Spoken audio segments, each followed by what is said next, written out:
You said it's the Ed Gein story, and I mean, this is a lot of Alfred Hitchcock in the Ed Gein story. And I'm very interested in Alfred Hitchcock. And I would probably watch an Alfred Hitchcock program. I would appreciate if they could increase the makeup budget on it so that it didn't feel like the chin was going to fall off at any given moment. I wonder if it's done like that, like on purpose. No, like, it's okay.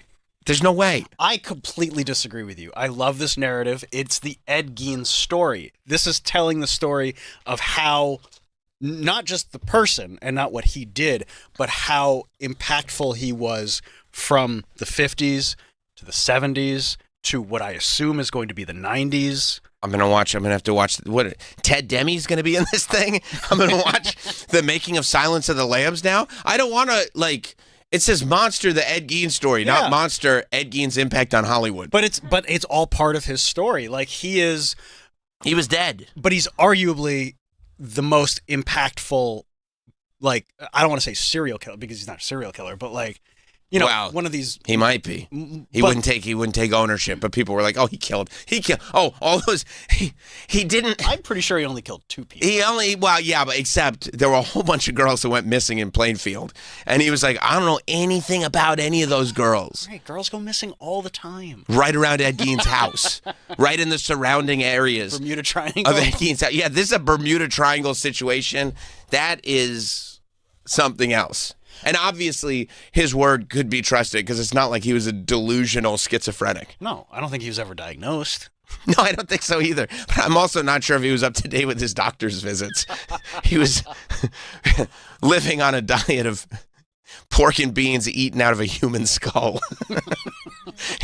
He probably had other issues that he was dealing with at the time. And also in real life, didn't look quite as put together as Charlie Hunnam.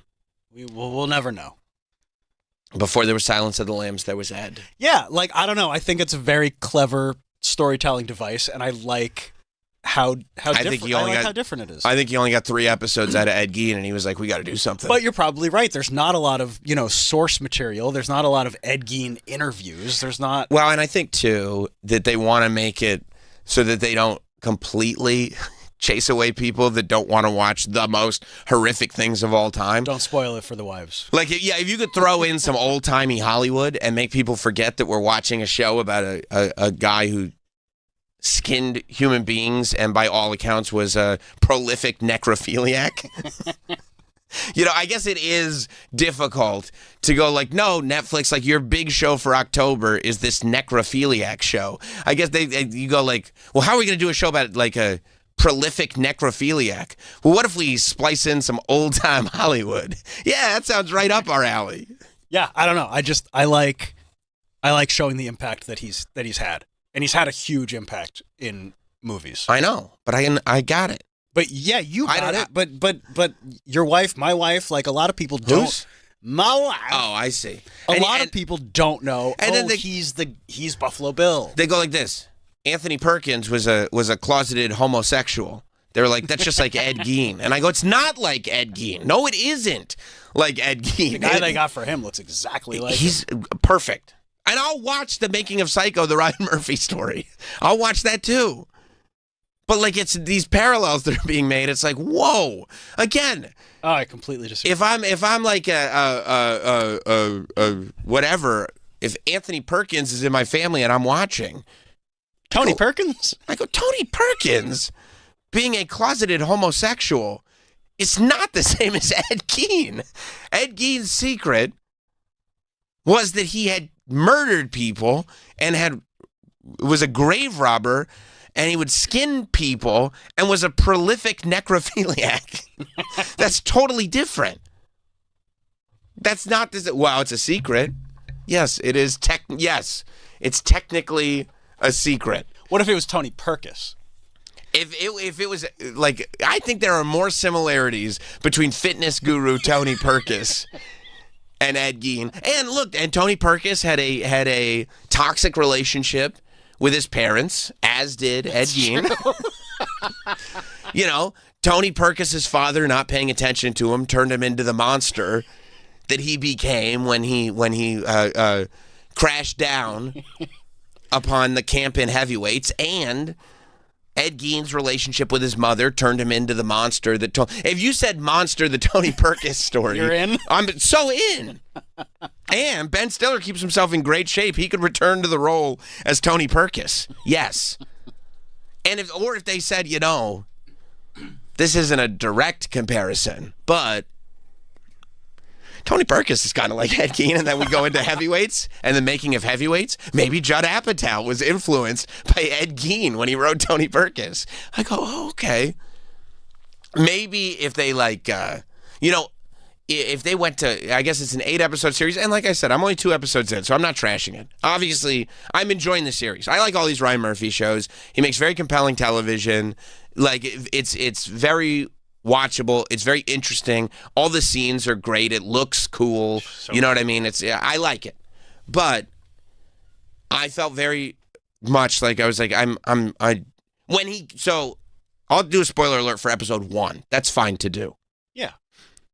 His mom passes in episode 1. Rest in peace. Rest in peace to Roseanne's sister. She just couldn't take those harlots. No. Too many harlots. But when his mom, I thought that the first few episodes would be establishing that relationship. When his mom died in episode 1, I'm going, oh, we're off to the races, baby. Let's go. My wife doesn't know what's coming. She's going to be exposed to all horrifying scenes. And then they're like, episode 2, mostly about the movie Psycho. And I was like, well, I don't know. I mean, I think you should touch on it. I'm okay with it, but like, I don't know that I need this much Alfred Hitchcock.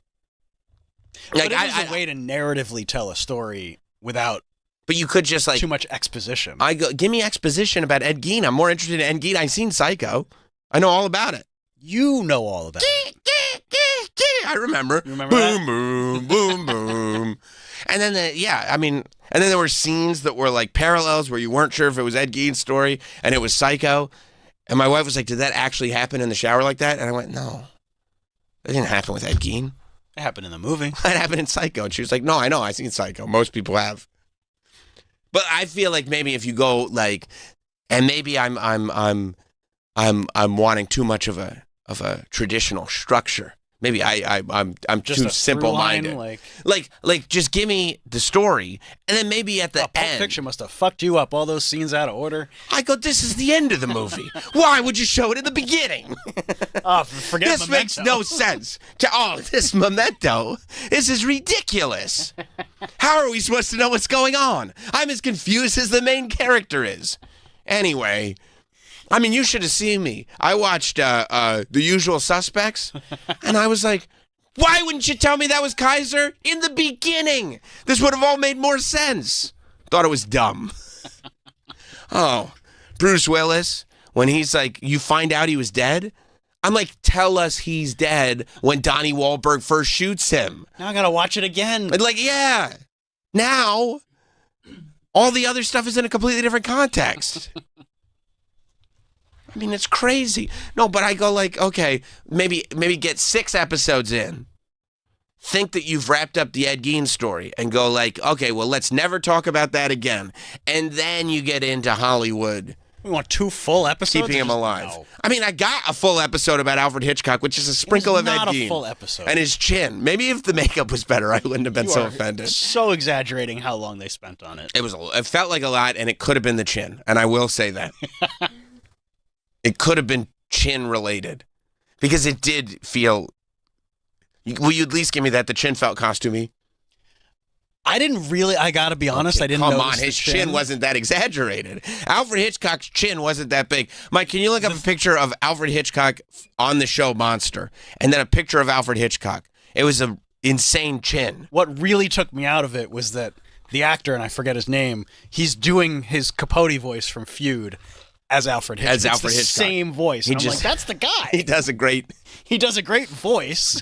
kind of pseudo-British Yeah. late 50s voice. Nope. That's the actor. That's the actor. I don't See- know. Maybe there aren't like screenshots. Yeah, maybe because I didn't see it. I didn't know what was happening. But that's also. It's like when they released the Mean Girls musical in movie theaters. Uh-huh. But then if you watched every trailer for it, they were like, "Nope, this is just Mean Girls. Swear to God, it's not a musical. I swear. That's what they said. They said, I swear. It said Mean Girls. I swear to God, it's not a musical. That's what the trailer said. And you go, okay, based on that trailer, I'm going to buy a ticket. And it was the musical. It was 100% the musical. And I'm going, why wouldn't you just advertise there's a Mean Girls musical? Why would you advertise? Instead, they thought it was better to make people believe we just randomly did a shot-for-shot remake of the film Mean Girls. We want you to believe that because we have more confidence in you going to see a shot-for-shot remake of the film Mean Girls than if it were just the musical. And I don't think that movie did very well but that's because it wasn't related at all. So I feel like if they had said, I mean, come on, this is the scene. Look at. I don't know. I didn't notice it as much as you did. I noticed it immediately. I go chin chin. I felt like Austin Powers. Moly moly moly moly moly. I couldn't get my head wrapped around it. Like, why would they do that? Didn't they go like, okay, look, we looked at the dailies. We need to do something about the chin. Maybe they spent so much money on fake vulvas.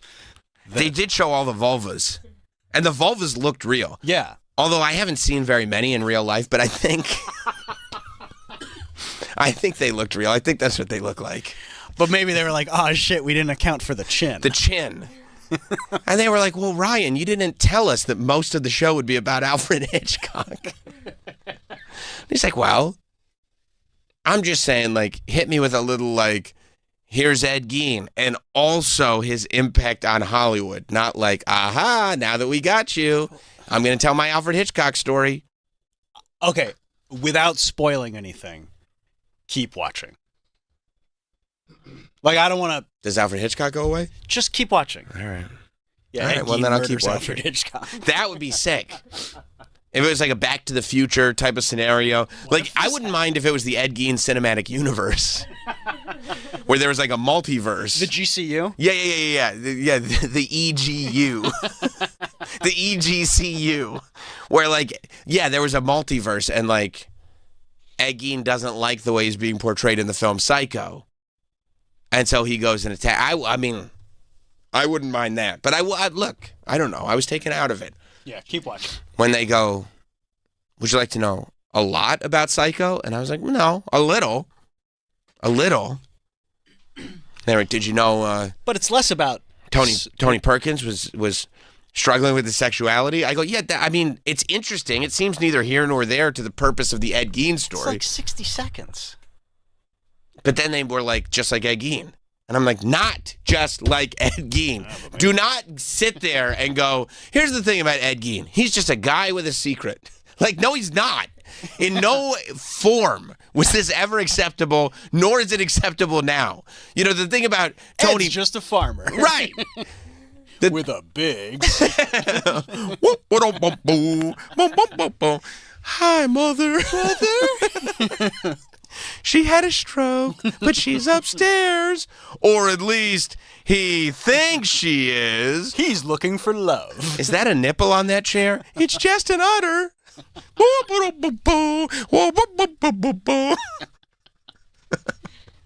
Yeah. Yeah, so, you know. Like, and I feel bad for Ed Gein a little bit, too. Why? Because I feel Where's like... your sympathy for Ed Gein coming from? Well, he deserves our sympathy. He was just a farmer with a secret. Like Tony Perkins. He's just a guy with a secret. And by the way, just like Tony Perkins, if he had lived in 2025, everybody would have been fine with it. Oh, yeah. You know? That's the thing. Like, Tony Perkins' secret... I can't wait for Monster, the Luigi Mangione story. Yeah. I mean, I can't imagine the level of sexy they're going to make Luigi Mangione. But like Tony Perkins' secret, it's so sad because it shouldn't have had to have been a secret. Right, but that's it was the whole 50s. thing. It's the 50s. It shouldn't have had to have been a secret. If he had lived, several decades further, it wouldn't have been a secret. And I can't believe that we made it a secret for all that time. Right? That's the whole story there. Ed Gein would still have had to keep this a secret in 2025. Ed Gein, this would have been, hasn't been normalized yet? No, this would have been an absolute horror show, even by today's standards. Like, to walk into a house. I feel like today it would be even more jarring. It'd be so jarring. How could he get away with this today? In the world of the Sora app and everything, we should have all this figured out by now. And Ed Gein was still able to do all this? No, this wasn't this would still have to be kept a massive, massive secret, even now. But I'll tell you why I feel bad for Ed Gein. Yeah, please. Don't let that Why- hang in the wind. Why I have sympathy for Ed Gein? Because every time they go, this is the Ed Gein story, it's not really his story. Like, they go, Texas Chainsaw Massacre, based on a true story. Well, that's not really the true story. They go, Psycho, based on a true story. Well, that's not really the true story. They go, Silence of the Lambs, Buffalo Bill's based on Ed Gein. Well, he's not really based on Ed Gein. And then he finally gets his story. He finally gets his show. No, we're gonna tell the Ed Gein story. And Ed Gein's like, finally, they're gonna tell my story, mother.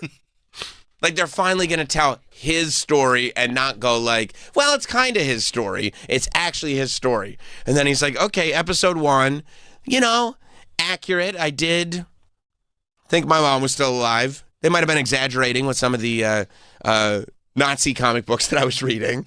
But still, I did read those comics. But that's all right. Okay. And then you get to episode 2, and it's all about Alfred Hitchcock. He'd be so pissed. The ghost of Ed Gein is in hell right now, furious with Ryan Murphy.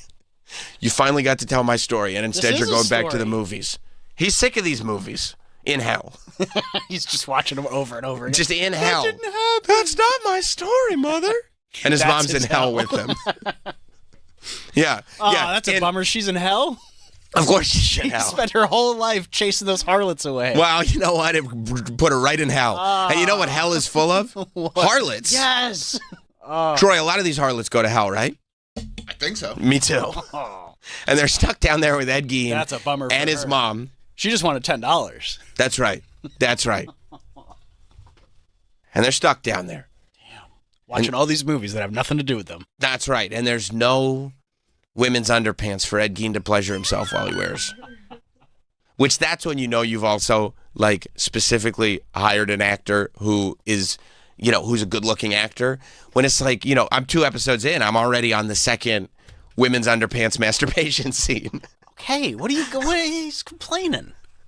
Why don't Oh, give me an uglier person in women's underpants. Well, I don't need to. I'm not saying he would happen to be in women's underpants, I guess, if you want to stay true to the story. Yeah. But I mean, complain about something else. You're complaining about the things that actually happened, the things that didn't actually happen, the psycho storyline. Oh, Man, what do you like? my wife was like, she goes, well, was he obsessed with his mom, or was he just into cross-dressing? And I go, just watch. hang out right there for a sec. just. All right, so take your own advice. You tell me what you think. Just watch the show.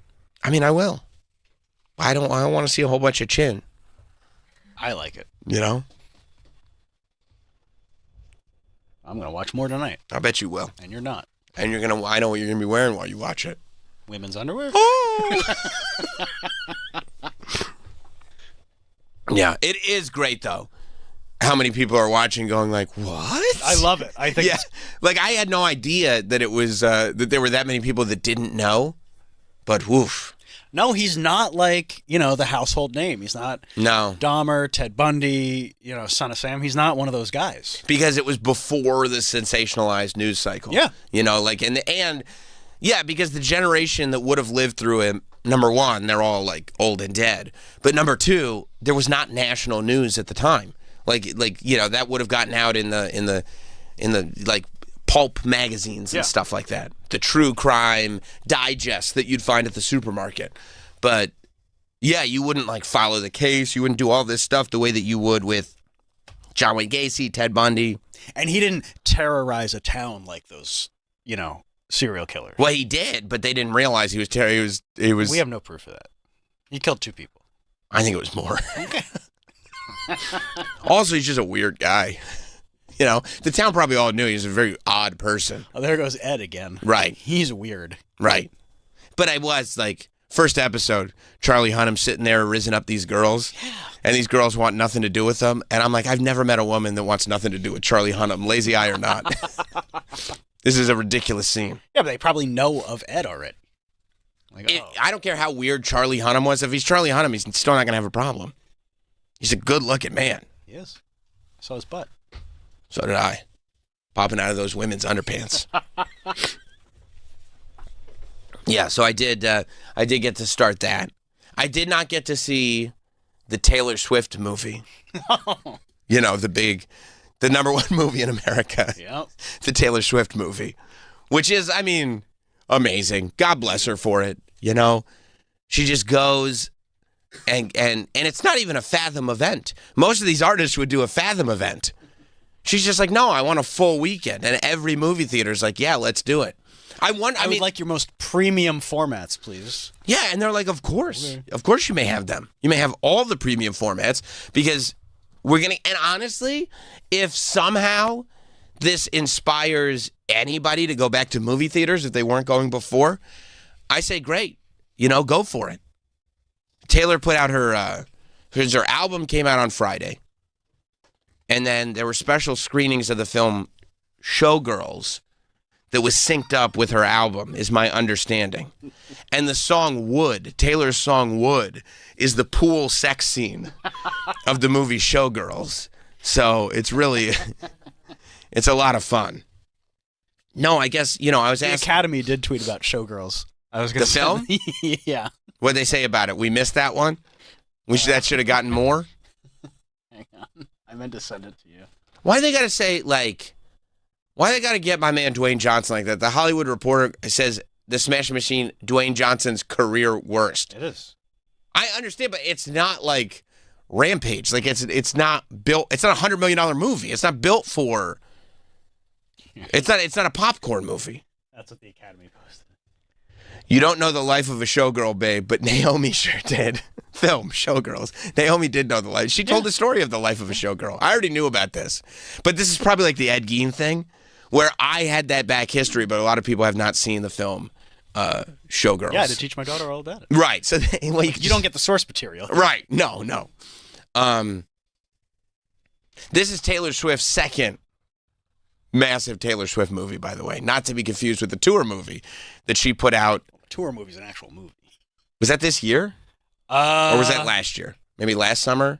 No, that must have been this year because the tour, right? Because the tour wrapped That's great. I love it. November. It's an 89-minute cinematic experience. Oh, yeah. That's neither a concert film nor a doc, but rather... it was 2023. Jeez. The Taylor Swift movie was 2023? Yeah. Wow. They call it a promotional stunt for Swift's new album. I don't know if it was a stunt. Oh, yeah. It took in $46 million overseas, plus the 30 here. So it's about a nice $75 million. Not bad. Close to 80. And that's even more impressive because the tickets were $12. Is that, I guess that, they charge cheaper than usual because, you know, it's not a real movie. Well, no, 12, it's the 12th album. Oh my God, with that. $12. It's enough. Everything's got to be cute. Would you rather be her 25th album, charge you $25? I'd say it's my 12th album, so we'll charge you twice 12. 24. Was the popcorn cheaper? I didn't buy popcorn. No. No. It was a quick in and out. No trailers before. Why not? Love that. Because it's like, come in, watch this music video, see some behind-the-scenes stuff, and get out of here. I mean, watch the lyric videos. That used to be a extra feature. That used to be when you'd get a This is 90 minutes of extra features. That used to be when you get a CD-ROM with your CD. I mean, it's literally what this was. So it's like from but what it was marketed. It was all yeah, right. Didn't lie. No. The way the Ed Gein thing did. Didn't lie. Told you what it was going to be. But you just go and celebrate with your Swifties. Yeah. You wear your orange boas. You go, you celebrate. Bless you. So, yeah, from my understanding, it was a music video for whatever the first music video is. And then Taylor telling behind-the-scenes stories. And then what, like lyric videos for the other songs? And then her kind of, maybe for 30 seconds to 2 minutes talking about each song before the video. Which, honestly, the description of the Taylor Swift promotional thing is not terribly dissimilar from the actual Queen movie. Like, it's kind of the same. Yeah, same length, same basic thing. It's pretty much the Queen movie. Except, I wonder whose idea this was, because it's brilliant. Like, I wonder who came up with, like, what if we did something we could put in movie theaters everywhere? Because, you know, you do want to create, it's more difficult than ever, even for someone like Taylor Swift, to, like, own a weekend the way albums used to. Like, it used to be when an album came out, it was this cultural event. And Taylor Swift's the biggest artist in the world. And it's still, you know, you have to be really strategic to figure out anything, really, how to bring everybody together to focus on this one thing. Like, you can bring your fan base over here or this small group of people over here, but everybody is so segmented that most of the time you're just happy to get your segment all together and to get all the money from your segment. But the idea of making it a kind of global conversation where the whole world is saying this weekend is owned by this album, I don't know that there's anybody else that could do that. I would like other artists to try this and fail. I think that would be funny. Like, if, God bless them, the Imagine Dragons were like, we're also doing a theater experience. And everybody was like, what? Why? Why would you do that? For Radioactive? Yeah. No, it's a new album. What? Are you going to do Radioactive? I'll go to the theater if you're going to play Radioactive. Okay, fine. We'll play the old stuff. Is the Life of a Showgirl cinematic experience going to come out on digital Blu-ray? Well, no, because everything that, like the video came out last night. You don't think people would purchase a digital download of the cinematic? Yeah. Of course they would. Yeah. I want to relive what it was like when I was there. It's possible it comes out, but, like, everything's on YouTube. All the lyric videos are out on YouTube now. Did she put out the concert movie on, like, as a movie, like home video and stuff? No, it was, I mean, it's not on physical media. Boo. But, yeah, you could, like, rent it, and now it's on Disney+. Right, so she signed a streaming deal. Yeah, I'm kind of surprised, and maybe it'll still happen, that one of the streamers doesn't just pick it up. Yeah, like it would kind of make sense for one of the streamers to just pay a bunch of money and just have it there. So, like, if you want to do it in your house, if you got, you know, younger kids that want to do it. And she owns all this stuff. God bless her. Not Scooter? No, I think it's great. Yeah. No, I think it's a good thing too. I like that she's. I mean, I think every artist should own their own material. So, right, like, of course, and they should have always. It's. I mean, what a crock to not own it. It's one thing. Like, I like the license. I'm fine with the license for a period of time. Like, I just saw I got an email from the Louis C.K. email list that Lucky Louie is finally available on Louis' website. Because he owns it now. Because now he owns it, and now Lucky Louie from FX, and the Horace and Pete, I think, whatever the show was, like, all of his shows that he made are only available on his website because that's where he wants them available. That's great. It's the same way I felt about when Chappelle was like, you know, I want my show back. I was like, yeah, that was it's, you know the difference between, well, we're making this and just slapping your name on it, and no, this is the artist's work. And it's unfortunate that there are only a few people like Taylor, like Chappelle, who can publicly go out and be like, this is fucked up. Right. And like make the industry change. And I think it is not bullshit. I think that for those people, it is beneficial to the industry. Oh, absolutely. Like, some people will act selfishly and say they're doing it to benefit the industry, and that's not true. But for both the Chappelle case and the Taylor case, I think it is to benefit the industry. I totally agree. And I think it does benefit the industry, and at least because it becomes such a large news story, makes people more educated in what's happening. Shitty everything really is. But also at the same time, I think it's going to make music labels try more and more to, like, industry plant people and create them from scratch, so you don't run into that problem where it is more the other category that I was talking about, where they just find somebody and say, sing these songs, do these dances, we're going to prop you up. And because when you do that, you don't really have the same justification to say, I want my stuff back, because it was never really your stuff. You're just the performer behind it. It's almost like, you know, acting in a movie. Like, the actor can't really say, I want my movie back, because the director and the producer are probably going to be like, whose movie do you want back? Excuse me? What did you just say? But it's happening in movies now too. You saw Ryan Coogler. Yeah, that's the Sinners deal is amazing. But it's the same deal that Tarantino got for Once Upon a Time in Hollywood. Yes. Which is great. Yes. And I like that filmmakers like that kind of stand up and say, like, as a writer-director, number one, there's a huge amount of people that are just going to see it because it's my movie. But number two, the reason that's happening is because you can trust me to put out quality. People want to hear this in my voice. Yeah, I think Ryan Coogler's deal was not only did he get final cut on Sinners, but I think after 20 years, I want to say, the ownership goes from Warner Brothers back to Ryan Coogler. Yeah, it's 20 or 25, and I think Tarantino had the same deal. Which is massive. And I think that, and I think that you could say, well, 20 years, but that is, the 20 years thing is how people get screwed.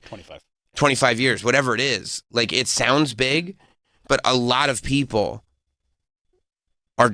could really use the money that is being made off of their work 25 years ago. Look at the Chappelle scenario. It's exactly what we're talking about. Like, that's a 20-year-old show at this point. Tarantino's deal is a little different. His ownership stake increases every year for 20 years, and then it's his. And then it completely goes to him. Yeah. Which is nuts. But again, just like Taylor Swift and Chappelle, there are only a handful of people that are powerful enough. That's right. To be able to do that. And those also technically are the people that they could probably raise the funds to do these things independently. Like, the studio needs them as much as they need the studio. Yeah. Movie theaters need Ryan Coogler and Quentin Tarantino and these guys making movies because they're literally keeping the industry alive. And studios are willing to lose money. Like, yes, Warner Brothers gave Paul Thomas Anderson $130 million. He's not going to recoup $130 million. No. But they know that. Which is somehow, okay. Which is the same principle, and somehow nobody wants to now mention that about Smashing Machine. Like, this is kind of exactly the course that it was intended to be on. You talking about The Rock's career lowest movie? It was literally, it's driving me crazy all weekend. Why do they do this to we have a problem culturally where we love tearing people down. And it's like, why? You got so much joy from this person. And I will be against it when they figure out a way to do it to Taylor. I will be against it then because you got so much joy out of Taylor Swift. You got so much joy. These are the people that keep your industry alive as entertainment reporters. They love to see the rise. They love it, and they report it, and they enjoy it, and they take it all in.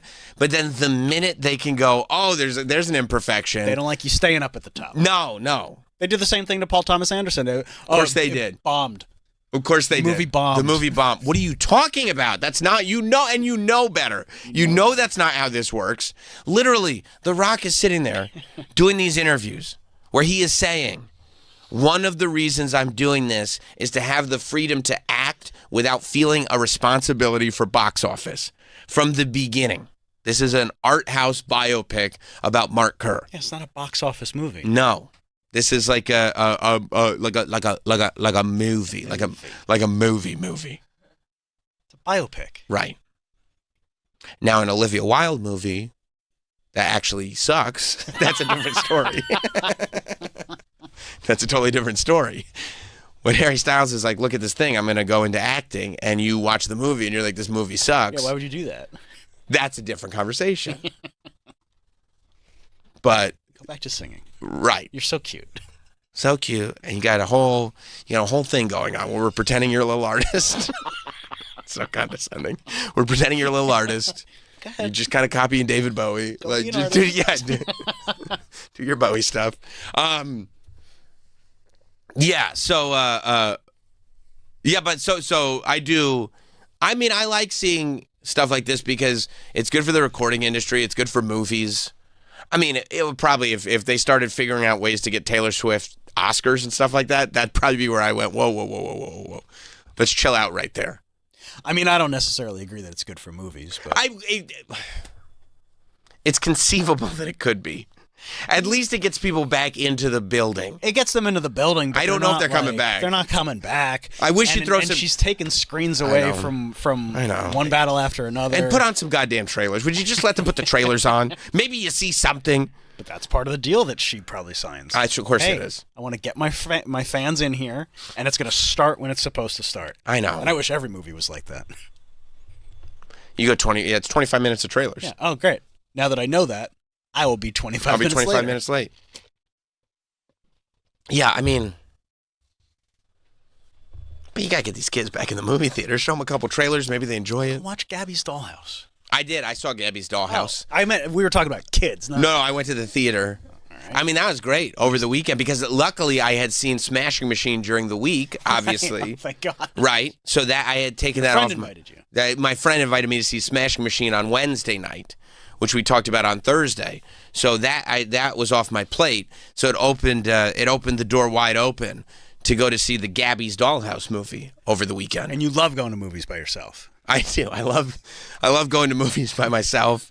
I was so weird because I was like, why aren't there more Gabby's Dollhouse screenings while the kids are in school? I'm just trying to see an 11 a.m. Gabby's Dollhouse, and I don't understand. All right, fine. I guess I'll go after school. And then, my daughter was like, I'm going to see the Gabby Dollhouse movie. She was like, can I come? I'm a 6-year-old girl. And I was like, are you kidding me? Fine. That's 2 tickets, 2 popcorns. And then I go to my 8-year-old son. And I go, I'm assuming you want to go too? And he's like, no, I don't want to go see Gabby's Dollhouse. Good for him. Yeah. He's like, no, I've aged out. And I was like, all right.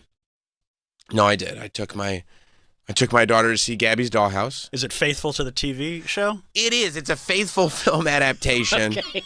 It's complimentary, and it does leave it open for either a sequel or a continuation in maybe more episodes. Oh. Like it's a continuation that you could go, like the series may take a turn, and then I'll tell all the people watching with me, I'm like, no, you had to see the movie to understand this. So this lives in the universe. It's definitely living in the universe. Okay, so there might be a point in season whatever where they reference something that happens in the movie. That's right, 100%. And I will say I was asking my daughter questions while the movie was on, because it was. I'll tell you this: it was a movie where it was okay to talk a little bit during. You know what? I liked that about the Taylor Swift movie too, because Yeah, you could I'm talk just a sitting little, there with my yeah. daughter, and I'm like, "Why is it called Wood?" Because she's like, because of Travis Kelce's dick, the dick. Really? Yep. Yes, Dad. Oh. Okay. Yeah, I go. So you were asking questions. I was asking questions to see because in the beginning of the movie we meet Gabby's grandma, and you know who she's played by? Aunt Gladys. I wish. Oh, I'm Gabby's grandmother. I'll be taking care of her for a little while. You're like, Did you just take my ribbon? This movie's gonna rule. Yeah, I just strap in. Aunt Gladys is taking a scale off of Mercat's tail. I go, oh, Mercat. Oh boy. You're good as fucked right now, Mercat. You're done for. Mercat's eyelids just get peeled back and starts running. Mercat's running. No, it wasn't that type of movie, unfortunately. Okay. No, she was played by Gloria Estefan. Oh. From Gloria Estefan, and I leaned That's over. for the parents. I go, that's Gloria Estefan from Gloria Estefan and Miami Sound Machine. It's like, what? Yeah, she's played by Gloria Estefan. Do that conga. And so I did, and I was hoping they would break into but she didn't do any of her hits. Oh, that's a bummer. Unfortunately not. Jason, what's his face? Yeah, he plays, He's so funny. he plays Chumsley. He's very funny. He's on the podcast with How Did This Get Made? Paul right? Scheer, right? Yeah. It's a great podcast. Oh, that guy from Stranger Things with the long hair. That's DJ Catnip. I'm assuming he also plays DJ Catnip on the show, but I don't know for sure. Thomas Lennon, hilarious. Reno 911. Yeah. Kristen Wiig. Kristen Wiig is actually great. I mean, she's great in everything. And she's very Kristen Wiig still. I was like, I'm enjoying. There were a couple, and there were She's so there were 2 lines, I would say, I think twice, that Kristen Wiig did something, and I went, and my daughter just looked at me like, what are you laughing? How is that funny? But it was fun. Was it for the parents? Yeah, Or was it just like, oh, that's Kristen Wiig? It was just one of those lines that you're like, oh yeah, that's kind of a funny line. It was Kristen Wiig being Kristen Wiig, and I guess it was for the parents, but not even. I mean, this is for little kids. Oh, okay. There's no like references to January 6th or anything. One. Okay. Gloria makes it, and I think it was ad-libbed. No, but I did, without saying, because as soon as I saw it, I went, whoa, that's Gloria Estefan. And I leaned into my... I got excited. I said, I didn't know she was on this show. I don't remember seeing her before. And I leaned over to my daughter. I said, her grandma's name is Gigi. Okay. That's her name. And I said, baby, is Gigi on the TV show too? And she was like, no, this is the first time we're meeting Gigi. And I went, oh, yes, okay. I get it. You're there from the jump. Yeah. So I said, it's not like I've just been missing Gloria Estefan. Is the girl who plays Gabby the... That's Gabby. Okay. There's only one Gabby. I don't know. There's been like 8 Doras. Well... There's a bunch of Steves. Well, I will tell you at the end of... You want a spoiler? Let's give the audience a second to turn the radio off. If you need to turn the radio off, I'm going to do a Gabby's Dollhouse movie spoiler. All right, go ahead. At the end, she goes, I'm designing this dollhouse for my little sister. And my daughter goes, I didn't know she had a little sister. And I go, looks like this because the Gabby is like kind of old. You know what I mean? Too old to be playing with dolls?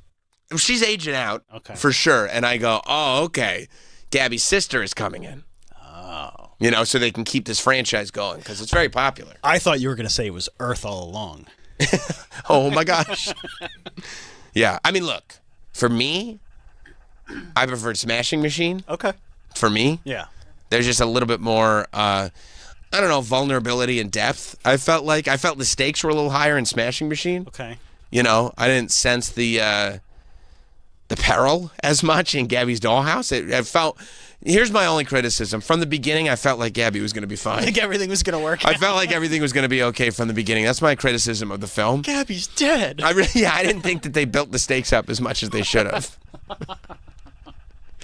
But, you know... Gabby's been deported. And also, yeah, there were like we took 2 piss breaks. And yeah, we didn't feel like we missed a lot. Wow. Well, you know. 80-minute movie? 89 minutes. I was also I checked the IMDb or whatever it was before the movie, and when it said 89 minutes, I was like, that's right. Is there a post-credits scene? And then, no, but there's in-credits scenes, you know. 2 piss breaks. Well, when you give a little girl a big thing of Sprite, you're going to have to take some pisses, you know? But we didn't miss anything. We were able to get right back into things. But yeah, so, you know, that's what... You had a hell of a weekend. Yeah, I was busy. Yeah. There's a lot going on. It was tremendous. So that Taylor Swift song, Wood, is about penis? Mm-hmm. It is, for sure? Mm-hmm. Huh. People like it? I guess. Penis, I mean. Oh, yeah. Yeah. I've heard. Yeah. Yeah. How blatant is it about wieners? I think she calls it a redwood. Oh, nice. Yeah. Nice. Redwoods are big. Yeah. She really singing a song about her. There's a lot of bad lyrics. Well, she's doing a lot at once. Yeah. You know? Yeah. Flying back and forth. But I don't know. People like it or don't like it.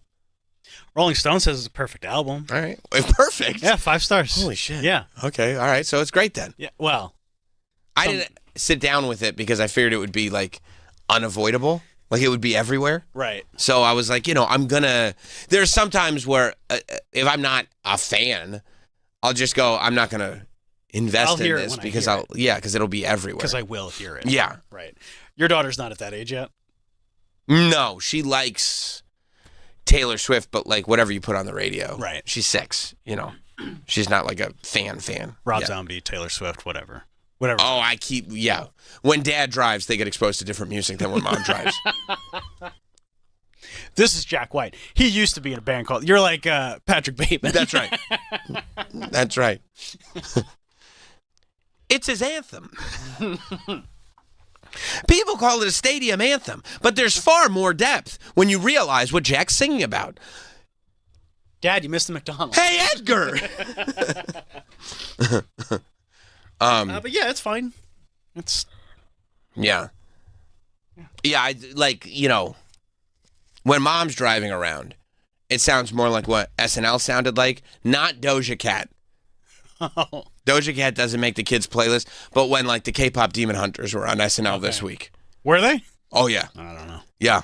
The Huntrix K-pop Demon Hunters came on and point 'em performed. Well, they sang the song. And I was like, oh yeah, I know that song. Okay. I've heard that song quite a bit.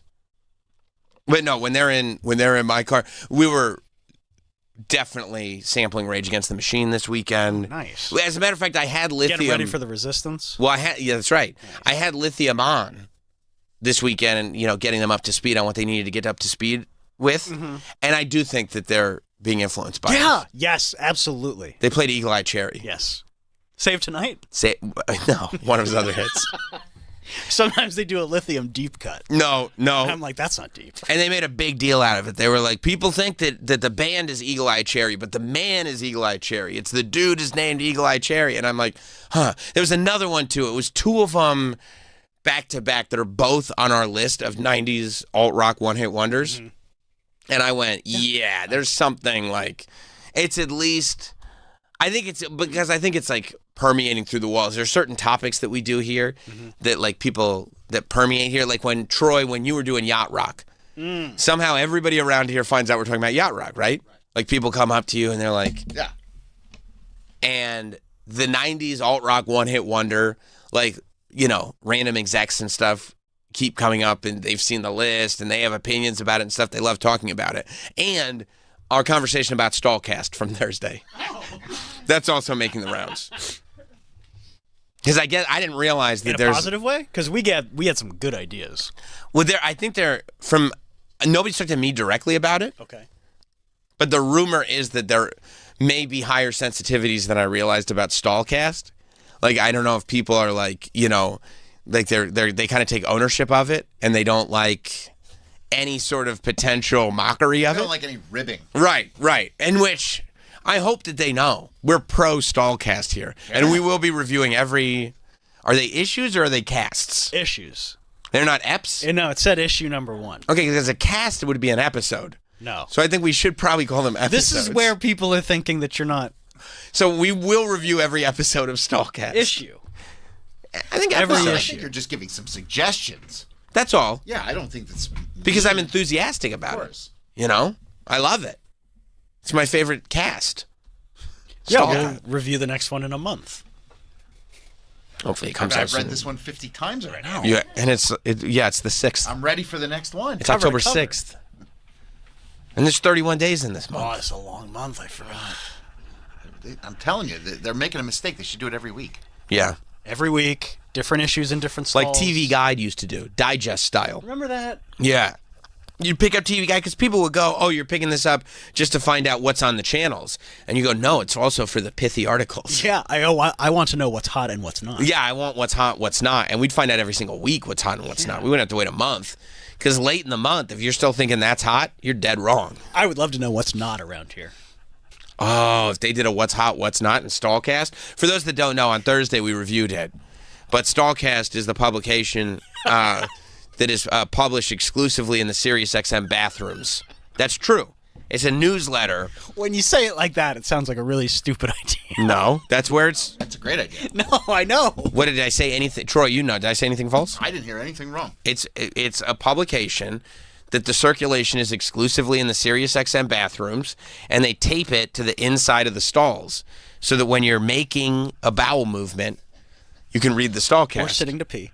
Or if you're sitting to pee, like Marcelino in engineering. then you can read the latest Stallcast. The only issue is the lack of updates because odds are nobody sits once a month. If you're only sitting once a month, you're probably not sitting at all. So you're either in there at least once to twice a week or not at all, At least. right? Once or twice a day. Well, there's a lot These of people work like 10 hours sometimes. no, but there's a lot of A lot work. of coffee, too. A lot of coffee, but a lot of work from home people. Oh, yeah. So I don't know if they're offering home subscription to Stallcast where people can tape it to their home bathrooms. Like I think the work Wouldn't that be funny if they put it think on so. like the intranet and they're like, print this out for your own bathroom at home. I think the work from home people should have the option to have a home version of Stallcast, don't you? iPad version. a nice iPad version. Take it with you to the commode. Right. Because if it's work from home, Yeah. Because they don't know what they're missing. They're going to need Stallcast as well. Maybe there's an update that is like there's something they'd like to be in the office for, and they'd like to know, but they work from home, so they missed the issue. I know. Yeah, that'd be great. You know, And then they're like, "Oh, I would have loved to have come in for that." And then somebody says, "Like, well, didn't you read it in Stallcast?" I can't read Stallcast because I'm at home. It's Okay, so you know what it is? It's a in-office exclusive. That's not. I don't think that's fair. It's an incentive to come into work. So you think people working from home, it's like, we'd really love to have you in more regularly. They're like, well, I don't know. I can get all my work done from home. I can see my kids, and it's like, well, what's going to keep him away from his kids? What if we told you that there was a publication that was released exclusively to the SiriusXM bathroom stalls? Oh. You Wow. had my curiosity. Yeah. Huh. I might just go into work to have a bowel movement. Yeah, if that's the case, I mean, Yeah, pop in for a quick one. I Or two. can still get home for dinner just because I can't pick the kids up at school anymore. Now I can drop them off. You see what I'm saying? Yeah. Yeah, it gives people a reason to come into work. So yeah, I mean, make sure that that's out there, that we're pro Stallcast. Yeah, we're not shitting on it at all. Just give it some Is that a pun? suggestions. Exactly. Because it's on the wall. How could we shit on it? That's right. Yeah, We if shit in anything, the you're toilet. giving suggestions. Yeah. Yeah. Well, you think you mentioned that it could be some fecal dust. I think that was mentioned. There could be fecal dust on it for sure. Well, I don't and there's touch the Stallcast. well, there's a lot of splatters in the SiriusXM bathrooms. Frontward splatters? You have no idea. You go into these stalls in the bathroom at Sirius, and you don't understand how a human could do it. Maybe that could be an investigative report in the next issue. In the next issue of Stallcast, yeah, can I contribute like articles? I would. Good question. I would love to. Would you be editor-in-chief? I don't know if I can take on that responsibility. That's a whole job into and of itself. You do have 2 shows. I have 2 shows, but what if Tony could negotiate for you? I wouldn't. I would take it. I would take the gig if the money was right. Price I would is take right. it if the price is right.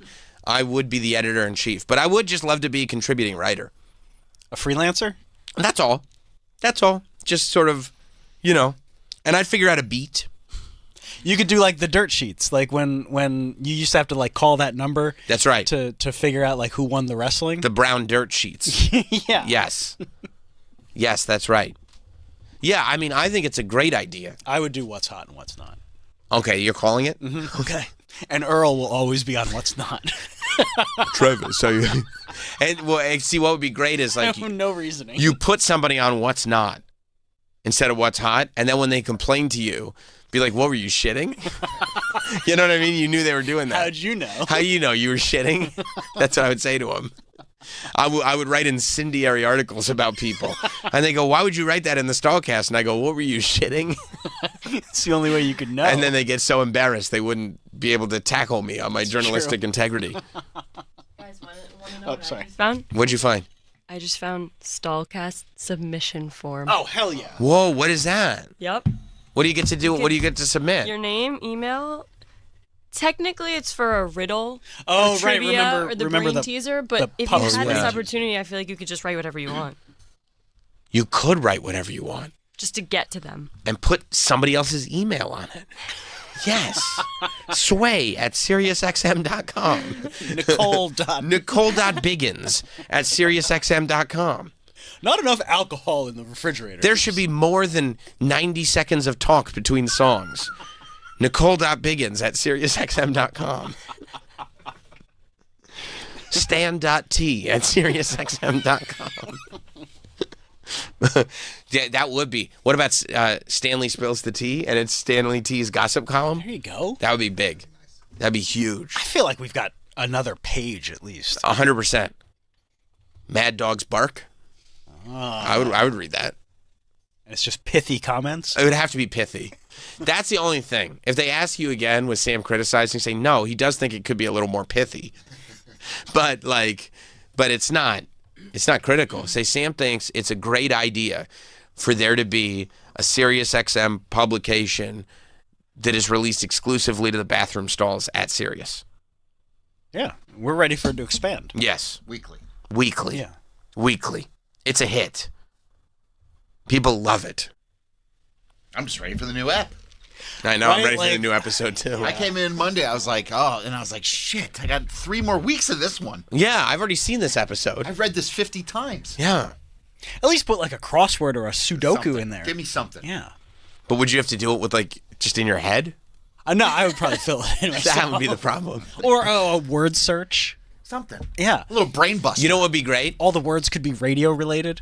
You know what would be a great thing? Because this one you could do in your head without making marks. What are the differences in these two pictures? Oh. I love that game. I love that game. I love that game. And if you could do a new one every week, that would be huge.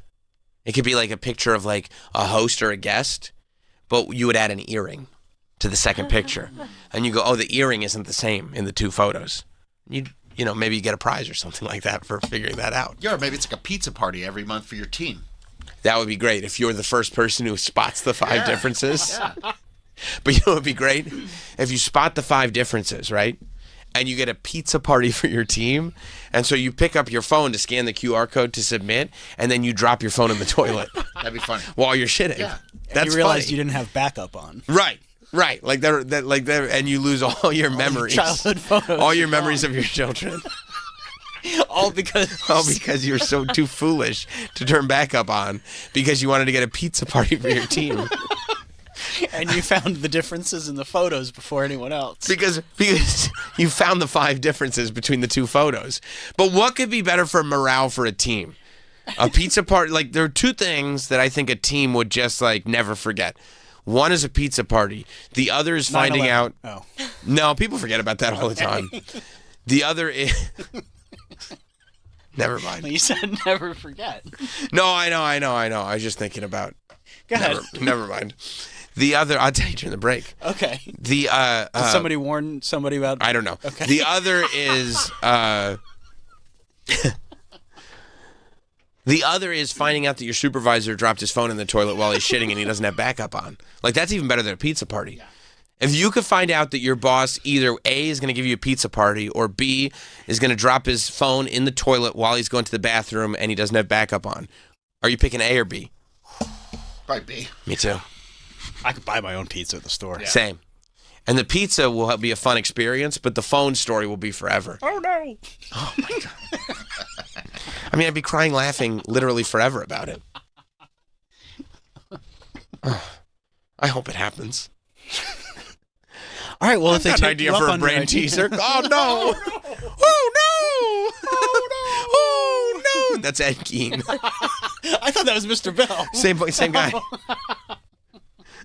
Actually, episode 6, they get into how Mr. Bill was based on Ed Gein. Lauren, That's my favorite bowl. Lauren just thought it was a really good idea. He thought it was good. Have you heard Ed Gein? Yeah, I think you've got some great ideas for Stallcast. Okay. Well, can you run those up the flagpole for me, Troy? Sure. Thank you. I appreciate it. We're going to take a break. We got a lot to do today. We have some new music, actually. Forget about Taylor Swift. We have some new show-based music that we want to sample. These artists are out there, and we're making an impact on them, so I love that. Stay tuned. We'll play it after this. We'll be right back with Sam Roberts Show. The Bonfire with Big J. Okerson and Robert Kelly. Okay, I'll take the ladder. Which is the ladder? The second one. Second one. Did you just tell him which the ladder is? Yeah. When someone says it, I just always agree. Someone goes, I choose the ladder, and then I just wait and watch what happens next. I go, oh, it was that one. I've done that. I'll choose the ladder. Mm-hmm. Now what? The Bonfire. Weeknights at 5 p.m. Eastern on Faction Talk or anytime on the SiriusXM app. Step inside Ed Sheeran's world. I didn't just drop a new album play, we built a whole channel around it.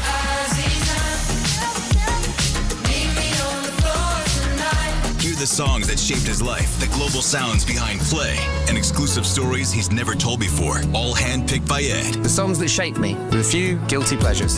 And now, step even closer with Ed's exclusive SiriusXM concert. Listen anytime on the SiriusXM app. Search Ed Sheeran. This episode is sponsored by BetterHelp. Look, we all have people that we go to when we want to discuss the problems going on in our lives, whatever issues that we're facing, whether that's the group text, whether that's friends at work. A lot of them aren't even listening. A lot of them are so concerned with their own issues. They're not paying attention to you. They're just smiling and nodding. That doesn't help. If I were you, I'd go to BetterHelp. BetterHelp therapists work according to a strict code of conduct, and they're fully licensed in the U.S., fully online, and you can pause your subscription whenever you need to. You can switch therapists anytime, no extra cost. With over 30,000 therapists, BetterHelp is the world's largest online therapy platform, having served over 5 million people globally. As the largest online therapy provider in the world, BetterHelp can provide access to mental health professionals with a diverse variety of expertise. Find the one with BetterHelp. Our listeners get 10% off their first month at betterhelp.com/Teft. That's betterhelp.com/TEFFT. Ryan Reynolds here from Mint Mobile with a message for everyone paying big wireless way too much. Please, for the love of everything good in this world, stop. With Mint, you can get premium wireless for just $15 a month. Of course, if you enjoy overpaying, no judgments, but that's weird. Okay, one judgment. Visit mintmobile.com/radio. Upfront payment of $45 for 3-month plan, equivalent to $15 per month required. Intro rate first 3 months only, then full price plan options available. Taxes and fees extra. See full terms at mintmobile.com. Will Kane. One guy. Two hats. All heart. Today, we keep Washington honest from the middle of America. This is a place where we dig deeper. I want to know the real story. Watch and listen to the real deal. The heart of the matter from the heart of America. Watch The Will Kane Show live from Texas, weekdays at 4 on the Fox News Channel. And listen anytime to Will Kane Country.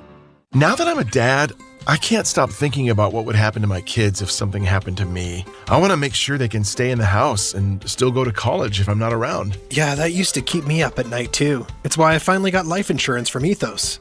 I needed to know my family would be financially secure if the worst happened. Honestly, I keep putting this off. It seems like a huge hassle. Ethos made it easy. I got it done in about 10 minutes all online. No medical exams, just had to answer a few health questions. Wait, that's it? How much are we talking? It's affordable. I got $2 million in coverage for around $2 a day. And Ethos can get you your lowest rate across their trusted carriers. It will give you some peace of mind. I know I sleep better at night. I never realized getting life insurance could be that simple. Get your free quote at ethos.com/bonus. That's ethos.com/bonus. Ethos.com/bonus. Rates may vary. Billed monthly. Sample rate 10-year term life policy for a 35-year-old healthy non-smoking male. Want to hear something scary? Spirits are swirling in the SiriusXM app with creepy Halloween treats. Countdown haunted hits on the Freaky 50. Howl at the Moon with wicked rock specials. Spell on you. And unearth more monstrous fun all month long. Then you can monster mash. Just search Halloween on the SiriusXM app if you dare. This episode is sponsored by BetterHelp. Look, we all have people that we go to when we want to discuss the problems going on in our lives, whatever issues that we're facing, whether that's the group text, whether that's friends at work. A lot of them aren't even listening. A lot of them are so concerned with their own issues. They're not paying attention to you. They're just smiling and nodding. That doesn't help. If I were you, I'd go to BetterHelp. BetterHelp therapists work according to a strict code of conduct, and they're fully licensed in the U.S., fully online, and you can pause your subscription whenever you need to. You can switch therapists anytime, no extra cost. With over 30,000 therapists, BetterHelp is the world's largest online therapy platform, having served over 5 million people globally. As the largest online therapy provider in the world, BetterHelp can provide access to mental health professionals with a diverse variety of expertise. Find the one with BetterHelp. Our listeners get 10% off their first month at betterhelp.com/Teft. That's betterhelp.com/TEFFT. Do you frequently see a urologist, cardiologist, neurologist, endocrinologist, or psychologist? If you see a doctor more than once a year, you need to make a call to your life insurologist by the name of Big Lou.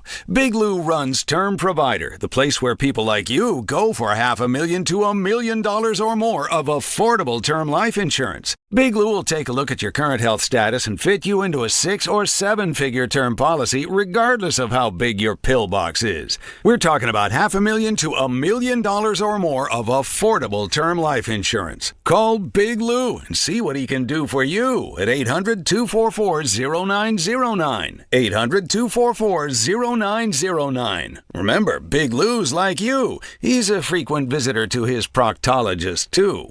For $500,000 to $1 million or more of affordable life insurance, call 800-244-0909 or biglou.com. Hi, I'm Joe Perillo with JoePerillo.com. We know many of you are searching for just that right pre-owned luxury vehicle. That's why I want to tell you about JoePerillo.com. At JoePerillo.com, you could browse our huge selection of luxury pre-owned vehicles. JoePerillo.com is based in Chicago, but we ship cars from all over the country. And while most of you know about our huge selection of luxury pre-owned vehicles, I'd also like to tell you about Perillo Collision. The Perillo Collision staff are trained and insured to repair Bentleys, Rolls-Royce, Lamborghinis, or any other high-end luxury vehicles. We service accidents from all over the country. Maintain your luxury vehicle's warranty with our professional team. Visit JoePerillo.com. That's JoePerillo.com. That's JoePerillo, and click on Perillo Collision, or call us at 312-BMW-1111. That's 312-BMW-1111. 312-BMW-1111. That's JoePerillo. Maybe you know game. You feel like you might be Shaq? Maybe you know game. And I apologize. I didn't realize. I apologize. You would know it, though, from his playlist. We'll see. It's a one playlist. That was a boring playlist. We'll see.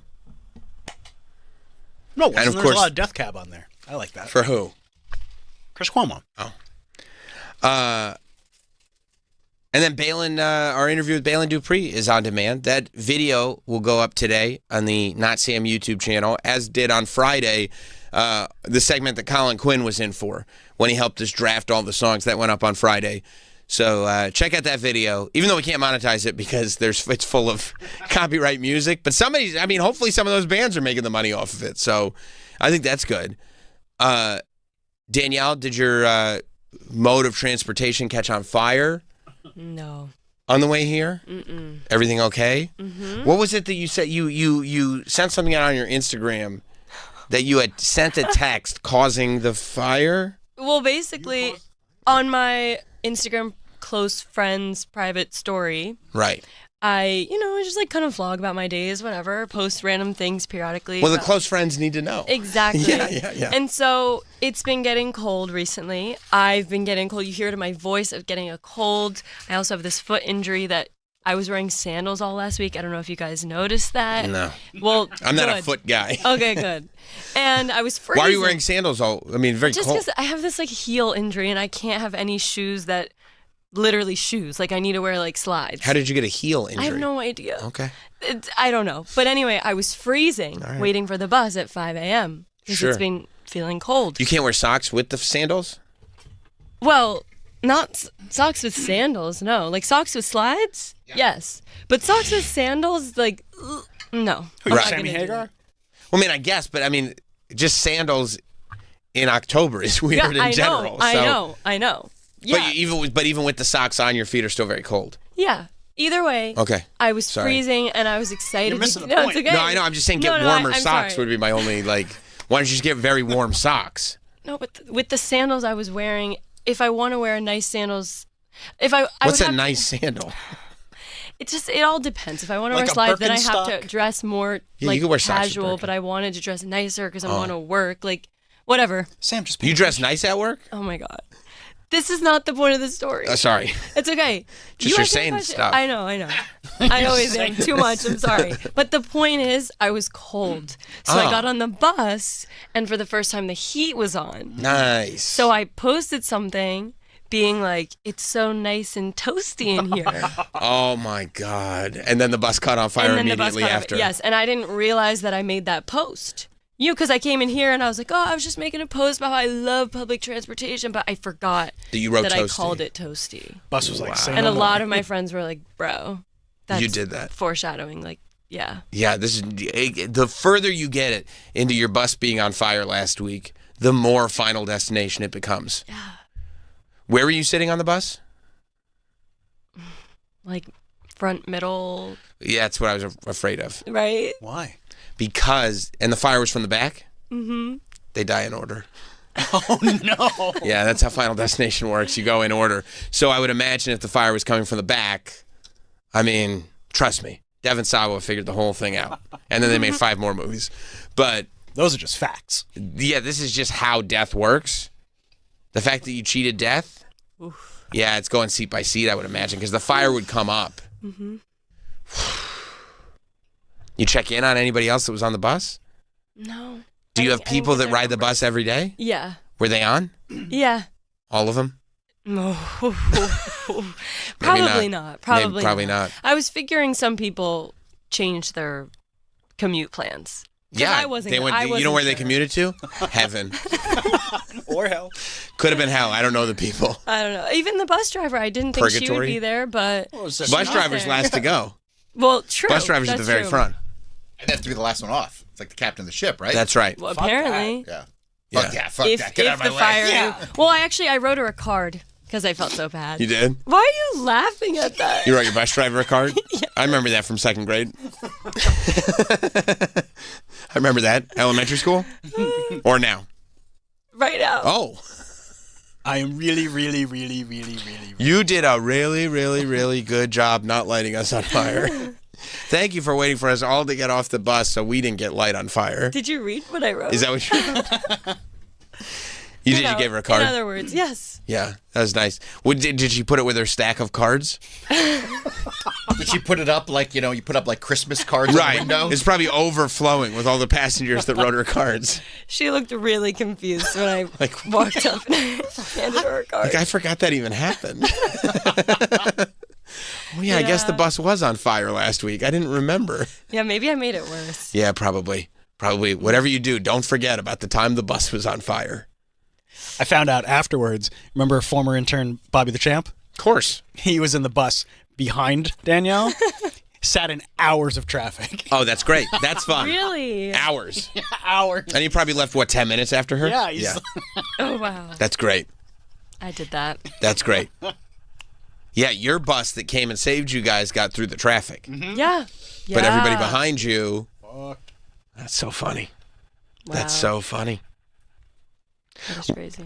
Well, listen, we've been talking about a lot of this stuff. Actually, did you know somebody wrote a song about the bus? Which bus? Huh? Which bus? Danielle's bus. Didn't they? Somebody wrote a song about that? Yeah. Was it the rock and roll McDonald's guy? Wesley Willis, unfortunately, He's not with us anymore. He's with everybody else. He's with everybody else in heaven right now. He's in heaven for sure. Absolutely. No doubt about it. But yeah, This only happened like 4 days ago. I know you inspired like one of our more musical listeners to get a band together, a full band, and write a song. And you know what the song is called? No. Intern Danielle's bus caught on fire. Okay. It's on the nose. Tell it like it is. Yeah, that's how they spent so much time working on the song that they didn't want to, sit there and be like, just title it what it is. We don't have to. I mean, long song titles used to be cool. Remember all those Fall Out Boy songs? Yeah. And Morrissey loves a good long song title. Well, I don't know. I just have this noted here, so maybe there is one of the. I think it's one of those parentheses deals where I don't have the parentheses. Right. Oh. Right. That's like Intern Danielle's bus caught on fire and other tales of camaraderie and destruction in a modern day society. I think is the actual name of the song. Do you want to hear the song Intern Danielle's bus caught on fire? Of course. Yeah. Intern Danielle's bus caught on fire on the way to work the other day. Intern Danielle's bus caught on fire on the way to work the other day. Damn that stupid New Jersey Transit, making her life a living hell. She already has nightmares about fire. Now this was the final straw. The people were so fat they waddled off the bus while she almost caught on fire. Intern Danielle's bus caught on fire. almost caught on fire. Intern Danielle's bus caught on fire on the way to work the other day. She recorded the proof to sue that piece of shit New Jersey Transit, and hopefully can pay off her tattoo removal. She used to love taking public transit. She even baked cookies for her bus driver. New phobia of buses unlocked as she almost burned to a crisp. Yes, she did. Intern Danielle's bus caught on fire on the way to work the other day. Intern Danielle's bus caught on fire on the way to work the other day.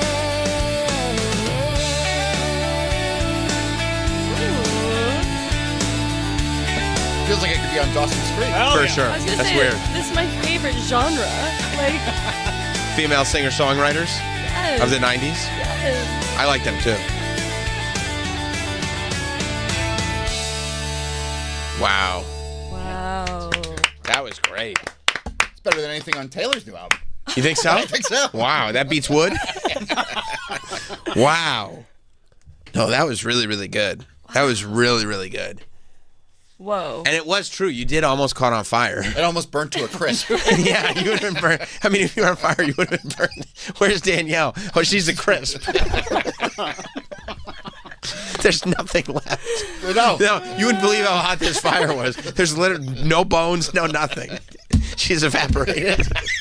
There's nothing left. It was a bus fire, you see. Well, how'd she get caught on fire? Well, the fat people waddling were too slow. So she got burned to a crisp. She's sitting there, wow, this one's going to get burnt to a crisp. Yeah. And then the songwriters really did take umbrage with the New Jersey transit system. Well, Danielle did vent her frustration that's true. at them, so I'm sure the songwriters really took note of that. That's all true. stuff that was said on the air. Yeah? Mm-hmm. There was another, and I don't know, everybody's getting very creative these days. And I felt I don't know if these came in around the same time, but they're both very referential to stuff that happened last week. Another listener, they submitted a song to the show that we give love to. Now, this is one I played for my wife, and she said, you got to make that the new open of the show. Really? That's what she said. Oh, it's that good? Wow. It's that good. I'll tell you, to me, it has a very... Hank Williams III, he prefers to be called Bocephus. Please call him Bocephus. Call me Bocephus. But it has a very Bocephus Monday Night Football vibe to it. To me, that's what it was giving for me. Mm-hmm. It's giving Bocephus. For me, it was giving Bocephus when I heard it, and I love Bocephus. Yeah. You know I love Bocephus, Yeah, right? absolutely. You do? Yeah. Oh, okay. So yeah, I mean, you guys, you tell me. I mean, along the same lines, if this needs to be considered to open the show. Okay.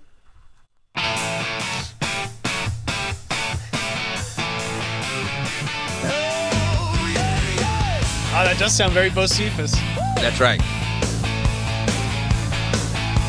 Wait till it kicks in. Yeah. Radio shows on your satellite feed. Podcast studio built by WWE. That's true. Started with Hot Dog, now he's hanging with Dwayne. Yeah. Michelle Branch vibing when he's on the train. That's right. Dunking on points, yeah, the cold brew's free. They will feel the pain when it's time for quarterlies. Every day Sam Roberts is kicking ass. Does it so good he could teach a master class. Crank it up now, let the speakers blast. Every day Sam Roberts is kicking ass.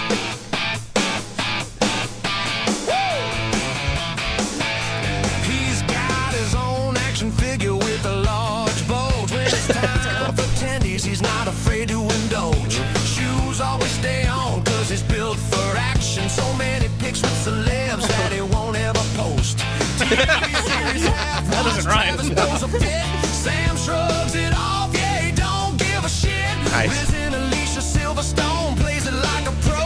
20-piece nuggets for the ride home, let's go. That's really specific. Does it so good he could teach a master class. Crank it up now, let the speakers blast.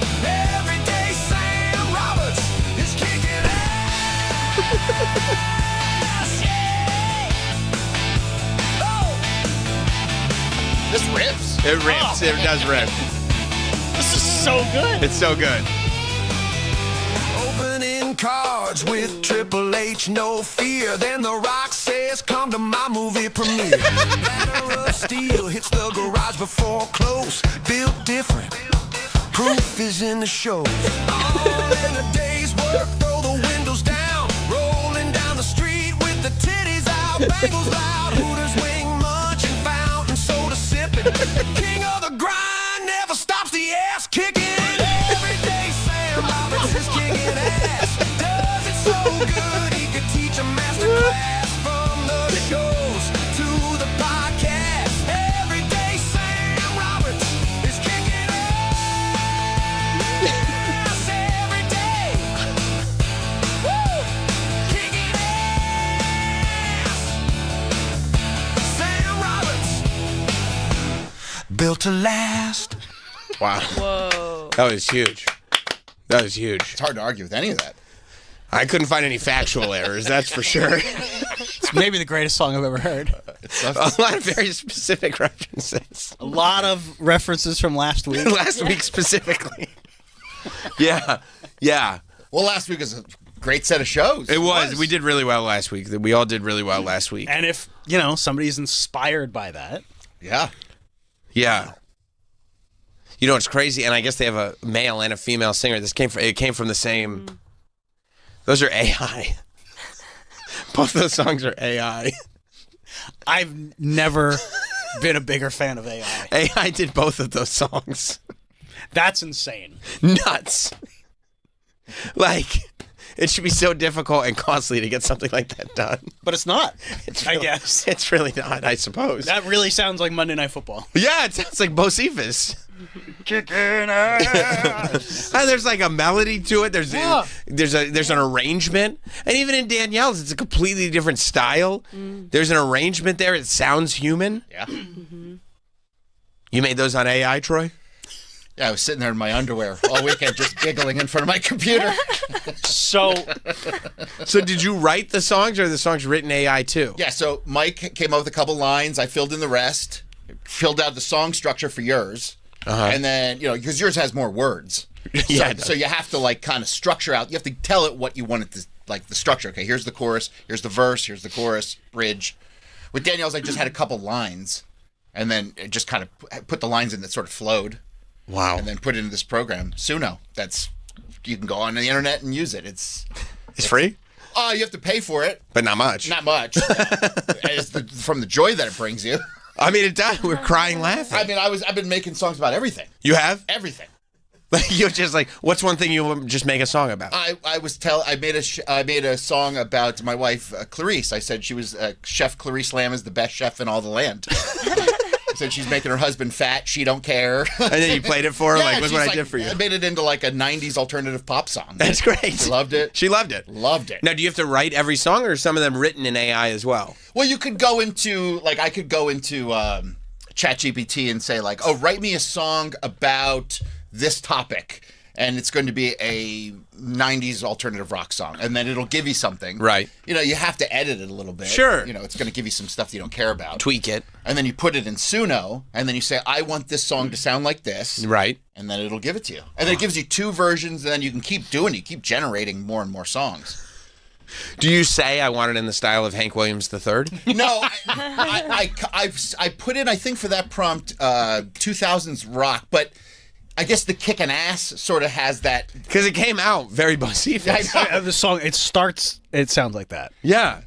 Maybe AI just know what a timeless song sounds like. I guess so. Yeah. Because 2000s rock, you would think more like... yeah, I would think more like almost like a Nickelback.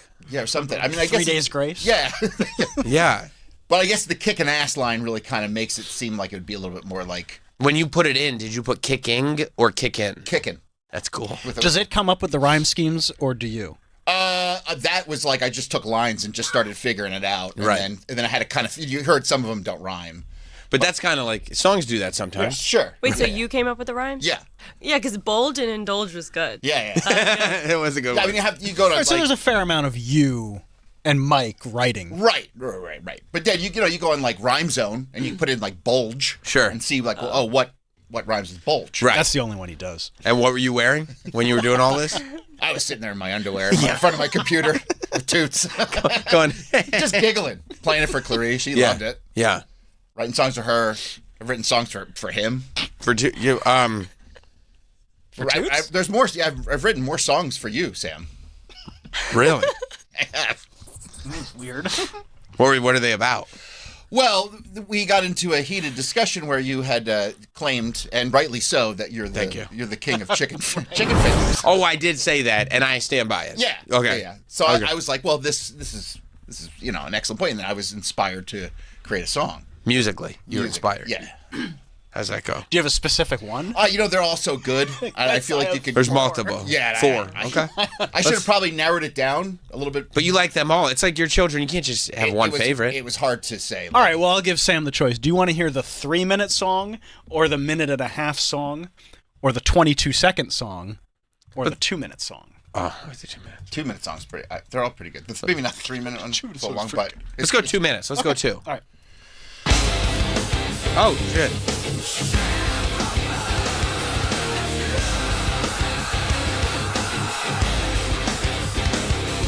Sam Roberts is the king of chicken fingers. Sam Roberts is the king of chicken fingers. Chicken-Love, Racing Cane's, Popeyes, KFC, Chili's, Chicken Crispers, P-Dubs. Chicken-Love, Racing Cane's, Crispers. Popeyes, KFC, Chili's, Chicken Crispers, P-Dubs. Sam Roberts is the king of chicken fingers. Sam Roberts is the king of chicken fingers. He don't give a shit, he'll cast them all. He don't give a shit, he'll smash them all. He don't give a shit, he'll smash them all. He don't give a shit, he'll smash them all. Call him the king, call him the king, call him the king. Call him the king? Call him the king, call him the king, call him the king. Call him the king.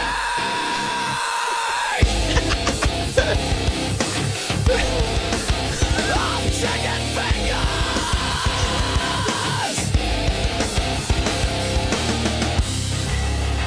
Oh, breakdown. Oh, yeah. Chicken fingers. This is where you like open the pit up. I want to see a circle pit. He don't give a shit, he'll smash them all. He don't give a shit, he'll smash them You feel- all. He don't give a shit, he'll smash them all. He don't give a shit, he'll smash them all. He don't give a shit. Call him the king. Call him the king. Call him the king. Call him the king. Call him the king. Call him the king. I'm chicken fingers. I'm chicken fingers.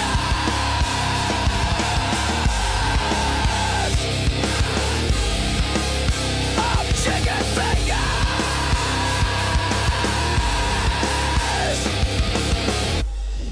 That was a good one. That's really good. That rips. Now, who's that singing? That's AI. No. The AI overlords. It's not Jamie Josta? No. Oh, it's just nobody. No, it's just. He doesn't need to worry about losing his voice. No, it It's just all that screaming. It's just the generated sounds that a human voice might make. That's cool. Great. And I didn't put much. I was like, I wrote the lyrics, and then I was like, let's turn this into a new metal song. Right. And it just, that's what it gave you. Wow. Isn't that great? And you just listen to it and marvel. Like, this is incredible. I was like, holy shit. I was like, Sam's going to love this. It's as good as any new metal song I've ever heard. Yeah. Was the request to call him the king, was that yours? Yeah, because you have to write it out. Call him the king, call him the king, call him the king. Yeah. Chicken fingers. That's good. Yeah. That's good. So with a sort of basic knowledge of songwriting, you're off to the races. Oh, yeah. You don't really need anything else. No. Right. You just, something to sing about. Right. And me being the king of chicken fingers is just that. Yeah, I was inspired. I was like, oh, this will be great. Wow. Tale as old as time. Wow. Do you feel like an artist when it gets made, or do you just feel like I just made a silly thing on the computer? I think I feel like I made a silly thing on the computer that my friends on the show are going to think is funny. Yeah. Yeah. Yeah. I can make a song about anything. Anything you want. I mean, you tell me, I'll make it. Any genre. Any genre. Wow. And it'll be funny. Yeah. Maybe make like some kind of jingle for the Stallcast. Ooh, that's a good one. Is that a good idea? It's got to be radio friendly. Yes. You know, that could be huge. Yeah. That could be huge for them. Just give it to them. We'll give it to them. Tell them to play it on every channel. That's not a bad idea, Sam. Get the word out there. Play it on every. Play it on every channel. Yeah. Here you go. This is for the Stallcast to plug the We're plugging. Sirius XM periodical that's exclusive to our bathrooms. What You want us genre, to- though? I would say pop. Yeah, you want it to. It has to be accessible. Yeah, but like lighthearted pop. Yeah. Bubble pop. Not like Doja. No, almost like a. Like I would bring in fastball to do it. Oh, you're okay. Oh, I was so you're thinking like a rock, so it's more like. But like that, like you know, like something. I was thinking more boppy. like Katy Perry. That I think that's too poppy. Like they're not gonna want to play that everywhere. No, Poppy screams. That's a good point. That's a good point. We love Poppy. Yeah, of course. No, that's too not quite bubblegum. Bruno Mars. That's too cool. I'm thinking Train. Train's a good one. Train. That's universal, right? Yeah. You want something that goes across the board. Across the board. Not offensive. Nope. Easy on everybody's ears. The older ladies are bopping. You know but what the I mean? kids are like, oh, this is a good one. Like I'll sit in this. Okay. Sure. The kids like Train. They love Train. I don't think Train's offensive to anybody. My vibe is right. I know who's offended by Train. Well, Slash, there's just one Slash. guy. Yeah, there's one guy, actually. Yeah. No, that's What about like a Maroon 5? yeah. That would that. I mean, they're in the same category as Train. Yeah. Yeah. No, that's great. That's great. And that can be huge. I mean, what a tool to have at your disposal. So much fun. It is. How often do you make songs? I've been making a lot of songs lately. Yeah. I've been, Is this replacing your walks? no, still walking. Okay. Right. Still walking. It'd be funny if he's like, no, instead of exercising, I get real fat. And just Right. like, what destroying happened? the It's just like, environment. Suno, I'm just making songs. Right. But you'll go on a walk, come back, make some more songs. Yeah. Yeah. I think you may have. Can we play one more? I got whichever one you want, buddy. Is that okay? Yeah. What are you thinking? I made some about Mr. Toots. Oh, it's not true. Would you want to wait till tomorrow? That's probably better, right? Yeah, I think so. Okay. I think that's the move. Okay. But they're good too. They are? Yeah. Who sings them? The AI overlords. Okay. Somebody described AI over the weekend. I was listening to something. They're like, it's like playing with the rope before you hang yourself with it. You know? That's a great way to phrase it. Yeah, you're having fun with it. Yeah, like I could jump rope with I this. can jump rope with the rope. I'm just going to tie a noose and then kill myself. Yeah, I can lasso. Yeah. I can play. It's a fun lasso, and then Tug of war. goodbye. And, oh, time to go. Yeah, but in the meantime, you might as well go out with a smile on, right? Yeah. You like it. Well, you know, what are you going to do? You can't fight it. Sure. Yeah, all the rage this week, this weekend. They OpenAI luckily launched the Sora app, which is it's TikTok, except it's all completely AI generated. Yeah. And what's really great is that when you sign up for Sora, they scan your face. You know, so you get a full face scan. That's great. And that way you can make videos of yourself doing anything you'd like. Yeah, otherwise, how are they going to make the videos? Right. So you do Sora and then doing anything you like or anything your friends, like having them do things that they normally wouldn't do, but you can make a fun video. Great. Of them doing it. And it really, and because it's like TikTok, then it goes into this app, and so you can end up just scrolling through. I mean, if you thought like you got lost in the TikTok algorithm. Oh boy. When it's AI videos, just the craziest shit you've ever seen. And I feel like if you're scrolling through AI videos nonstop, you completely lose touch with what's reality and what's not reality. It's hard to tell. Especially for boomers, I'll say. Yeah. Is that true? Well, it's getting so good. I mean, I saw, I sent some videos. I saw this weekend Hitler and Michael Jackson arguing on a TV show. And you thought, you were like, oh, I've never seen this show before. I was like, when did this happen? Yeah, I missed it. How did I miss this? Well, yeah, I remember. Well, AI's been getting you for a little bit, though. The Tim Waltz coming down the escalator. Oh, yeah. They got you with that one. Yeah. Yeah, but Hitler and Michael Jackson. Well, there was a bunch of really funny Michael Jackson ones. You like them? Well, of course. Did you download the Sora app? Not yet. No, I will. You are? Yeah, of course. You're going to? Oh, yeah, there you go. Oh, it looks like it's on like a Maury Povich type show. It is Maury. Maury exclusive. Hitler and Michael Jackson fighting over who created the moonwalk. Let's take a look. Still you see the movements. I invented the step. You didn't even know what rhythm was until you saw me. Lies, propaganda from a theater club. Groove, man. You can't even gentlemen, hey, let's calm down. Okay. By the way, I can already see the words that are supposed to be Maury saying, "Gentlemen, gentlemen, calm down." Michael is screaming them. So it's not quite there yet. Again, it just came out. Tip of the iceberg. I mean, you see every day they're dialing it in. It does look like Hitler and Michael Jackson are on Maury. And then there was the other one. Michael Jackson was stealing fried chicken. From where? From some fried chicken establishment. From a restaurant? Yeah. He's got so much money. Not the king of pop. I mean, he always did love pranks, I suppose. He had a very youthful spirit about him. Yeah. But I didn't know. And when you see that, you don't know if that's real or not. Oh, wow. Look at him. Okay, little. You see it. Fine with that if you don't mind. Yeah. Your chicken's looking nice, pal.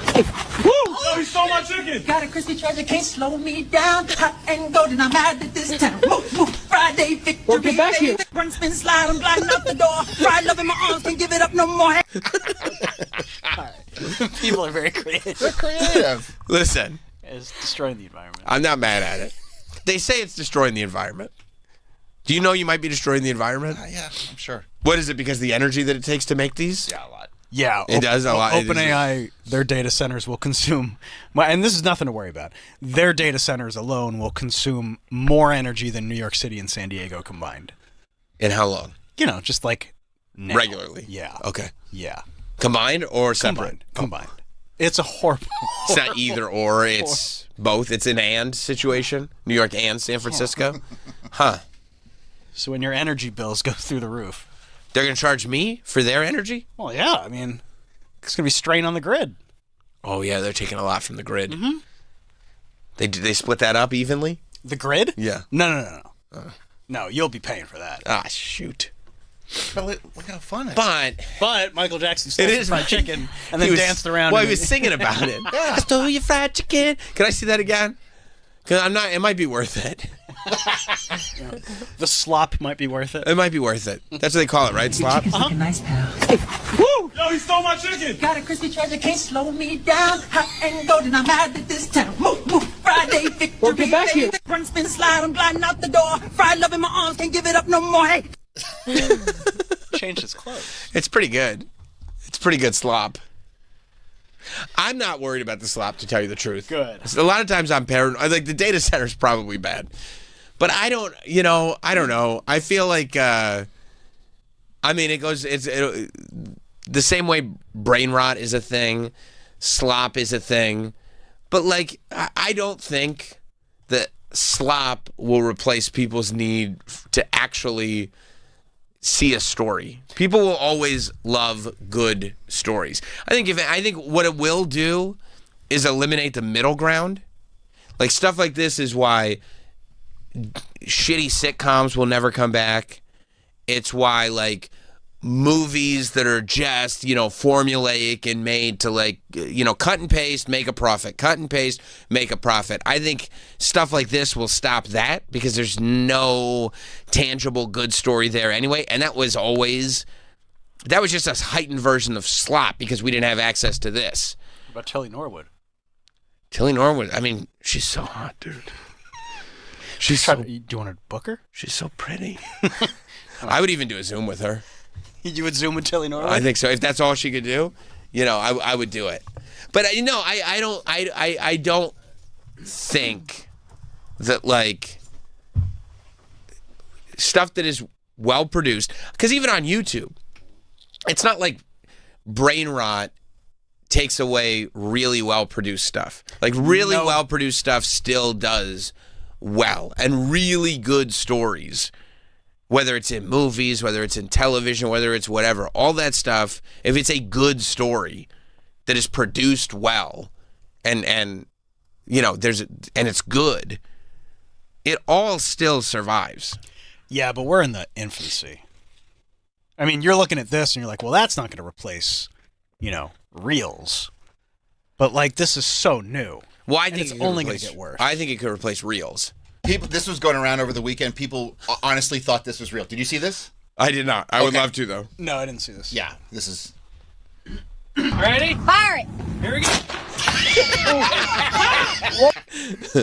That was really going around. People. So it's very well done. A guy with a T-shirt cannon, right, is at point blank range in front of an old lady. In front of an old lady on a bleachers, and he just pulls the T-shirt cannon gun. Yeah. Let me Ready? see. Fire it! Here we go.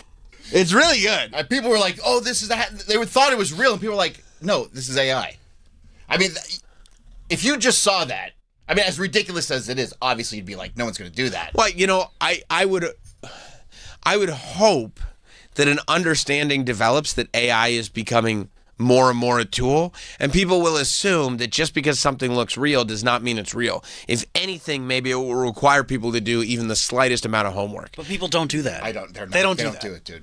But they won't think it's real. If AI is the norm, why would they think it was real?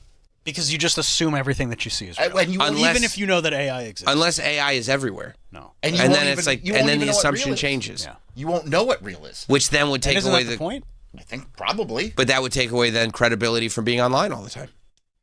People don't care though. Oh, did you see this? Yeah, that's fake. Oh, it's funny. People don't care that they. Well, I don't care if that's funny. funny. That's funny. Like, do you care that's fake? I didn't even think about it one way or the other. It's just funny. It's funny. It's a funny thing that happened. But it doesn't disrupt real life. No. If but anything, even when you there's- see like a story or like a news article and it's like, no, that's fake. Like, people don't care that they got fooled. They're like, oh, okay, and then you move on to the next thing. But I think that that's a generation of people who aren't used to getting fooled that easily. Who? Older people. Boomers? Yeah. But you don't think at some point when this technology is incredible, where you Mhm. can't And it will tell, be. where you can't tell the difference, that they're going to use this technology to deceive people? Of course they are. I mean, they're already trying to. I've seen AI like security cam footage of people committing crimes. Like, it's bad. But I also think It's not good. They'd be like, no, you did that. See? Yeah, it's like, no, I didn't do it. It's like, no, we have the yeah, footage. I have the footage. I do think that as people are raised with this and come up now, credibility is changing. Like, just showing a video of something happening won't be enough to be like, yeah, that happened. Yeah. You know what I mean? The same way, like, if you just played an audio recording, you're like, yeah, but was that edited? Like, you understand that an audio recording could be edited. You're in the minority of critical thinkers. Yeah. We're like, people are being trained not to think critically. Are you saying I'm smarter than everybody? Well, I you didn't- just I didn't want to put it You that know how to like look behind Yes. the curtain to see what's happening. Right. Most people don't. Because I watch wrestling. Most people see a video and they're just like, did you see this? This happened. Look, it's a video. I mean, we just watched a video. So does that mean I'll be part of the controlling class? Yeah. You're Then smarter let's than keep, all right, that's sick then. Let's keep it going. We watched a video of Ted Cruz talking about don't hurt the pedophiles, and we were like, "Is this? There's no way he did this." But and what did I do? I said to Travis, I checked as well because I said to Travis, find me a longer clip before we play it on the show. And maybe you're right, I will be part of the controlling class. Find me, this is great. This is actually even better than I thought it was going to be. Find me a longer clip where I can see the before and after. And I guess you are right.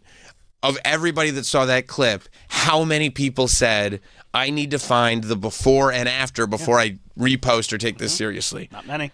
Because the clip that was reposted over and over again was the short one. Yeah. Which is how you know that most people were not looking for the before and after People context. are just trained. Everything is so digestible and consumable and forgettable. Right. That, But if like- okay, so if it's forgettable then, will it not matter as much if they think it's real or fake because there won't be any consequences because they're so conditioned to it being forgettable, which then plays into the credibility of what any of it is? You know what I'm saying? Yeah, no, I know what you're saying, but I think that people, if you just believe that everything that you're seeing is real, and most people do. Most people see videos and see stories. You think even younger people? Yeah. Shit. Well, Yeah. Maybe not. you see what I'm saying? Yeah, because my daughter's pretty good with being like, no, that's AI. Right. You know? And I And I feel like I younger think people aren't embarrassed about being fooled anymore. Which they should be. Yes, of course. But it's because you have to work a little bit harder to not get fooled, and they don't want to work. No. Right. They just want to be like, right. This is here, so it must be real. Right. Oh, you fool? Okay, whatever. Right. Yeah. Well, people get fooled, and it's like, no, and that's true. And when people get fooled now, they don't do the George Bush rule. Fool me twice, can't fool me again. Yeah, no. It's like, oh, okay. Like, if I get fooled by something, I go, okay, how did I get fooled? Let me make sure I don't do that again. Yeah, well, fuck, what did I not see here? Right. Like, what was... Right. Yeah. No, it's bad. I mean, that old lady shouldn't have let him do that. She wants to go viral. I giggled so hard at that. Yeah. I mean, it's funny. Like, let me see it because if again. it's Let me see if I'm offended by it. I'm not 100% sure. Let's take a look. Ready? Fire it! Here we go. I'm not offended. No, I think it's okay. Yeah, I mean, listen, I feel like I come on here all the time and talk about how foolishly optimistic I am. It's probably my only flaw. But you're way too optimistic about all this. But I feel like it starts with like the way brain rot is consumed will, as people gain education and appreciation for actual content as well as the brain rot gets categorized over here, and the credibility of the vehicle that delivers brain rot is now lessened because you go, okay, TikTok, that's where I go for nonsense brain rot, but real stuff is over here. And I feel like if they push more in that sort of gruel paste direction for online content, then quality content or trustworthy content, maybe we can get back to a place where that's put on a pedestal. Now, at the same time, maybe everybody panics and the stuff that should be on a pedestal goes, oh, we need to go slop. That's what people are doing. Right. And that's the problem. The slop is not the problem. The idea that people go, well, instead of focusing on, like, you should be raising your quality so there can be a discernible difference between quality and slop, as opposed to going like, whoa, people get locked on this slop. You're addicted to that algorithm. Right. And what happens when it's so good and then the news starts reporting on it and it's like, oh, this is news. You know what's fucked up my whole opinion on this? Go ahead. The Ari Aster, Benny Safdie, and Paul Thomas Anderson putting movies out in the same year, I go, we're fine. I go, we're totally fine. You can throw as much AI at me as you want, but those three directors making movies in the same year, I go, we're 100% fine. But then nobody goes see The Smashing Machine because they're watching old ladies get hit with fake T-shirt that cannons. 2 weeks ago. I was like, I got to see One Battle After Another and Oasis in the same year. We're fine. We're fine. What's everyone complaining about? And then Tony in Indiana has a suggestion. What's up, Tony? Hey, boys. How you doing? Good. Hey, I just wanted to add to the AI conversation. Have you seen the Stephen Hawkins AI that replaced Tony Hawk, and they put Tony Hawk and Stephen Hawkins in it? He's doing like the 900 tricks and wiping out. See, that's the other thing. I go like, oh, do you want to like unpack Smashing Machine? And they're like, or did you see Stephen Hawking at the X Games? I go, well, I guess we could watch the Stephen Hawking thing. He's just in his wheelchair, just going down a skate ramp there.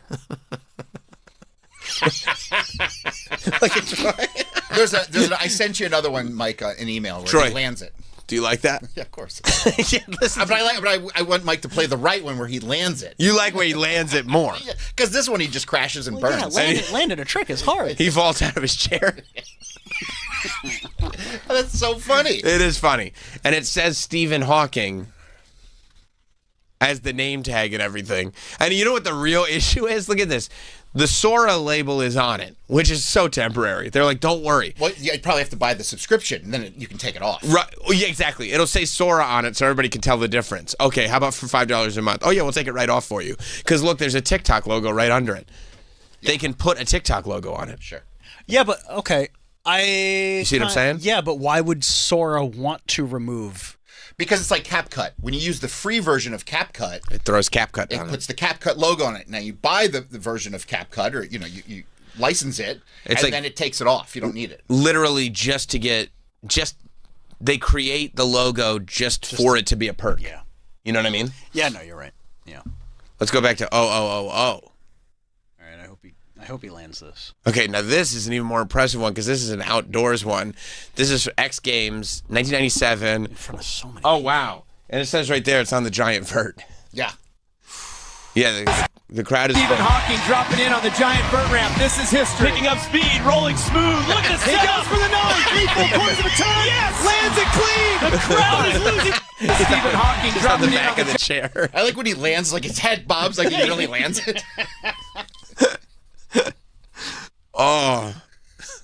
I mean, it is funny. It's so funny. Yeah. And this is just the first weekend. I know. I saw... What's his name? Casey Neistat, the YouTuber who's been around forever. He did a video all about it, explaining it.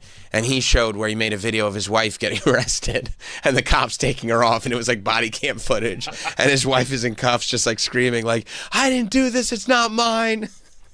He's just like showing his wife, look. That's not me. Remember the guy freaking out? Yeah. There's another thing that was going viral over the weekend was animals breaking the law. Is that from this? From this new app. From Sora? Yeah. And it's like an animal, like they get pulled over and it's the body cam footage. Mike, I sent you. Yeah. Oh, it's a chimpanzee. Yeah. They can't drive. Well, that's probably the crime. Sir, license and registration, please.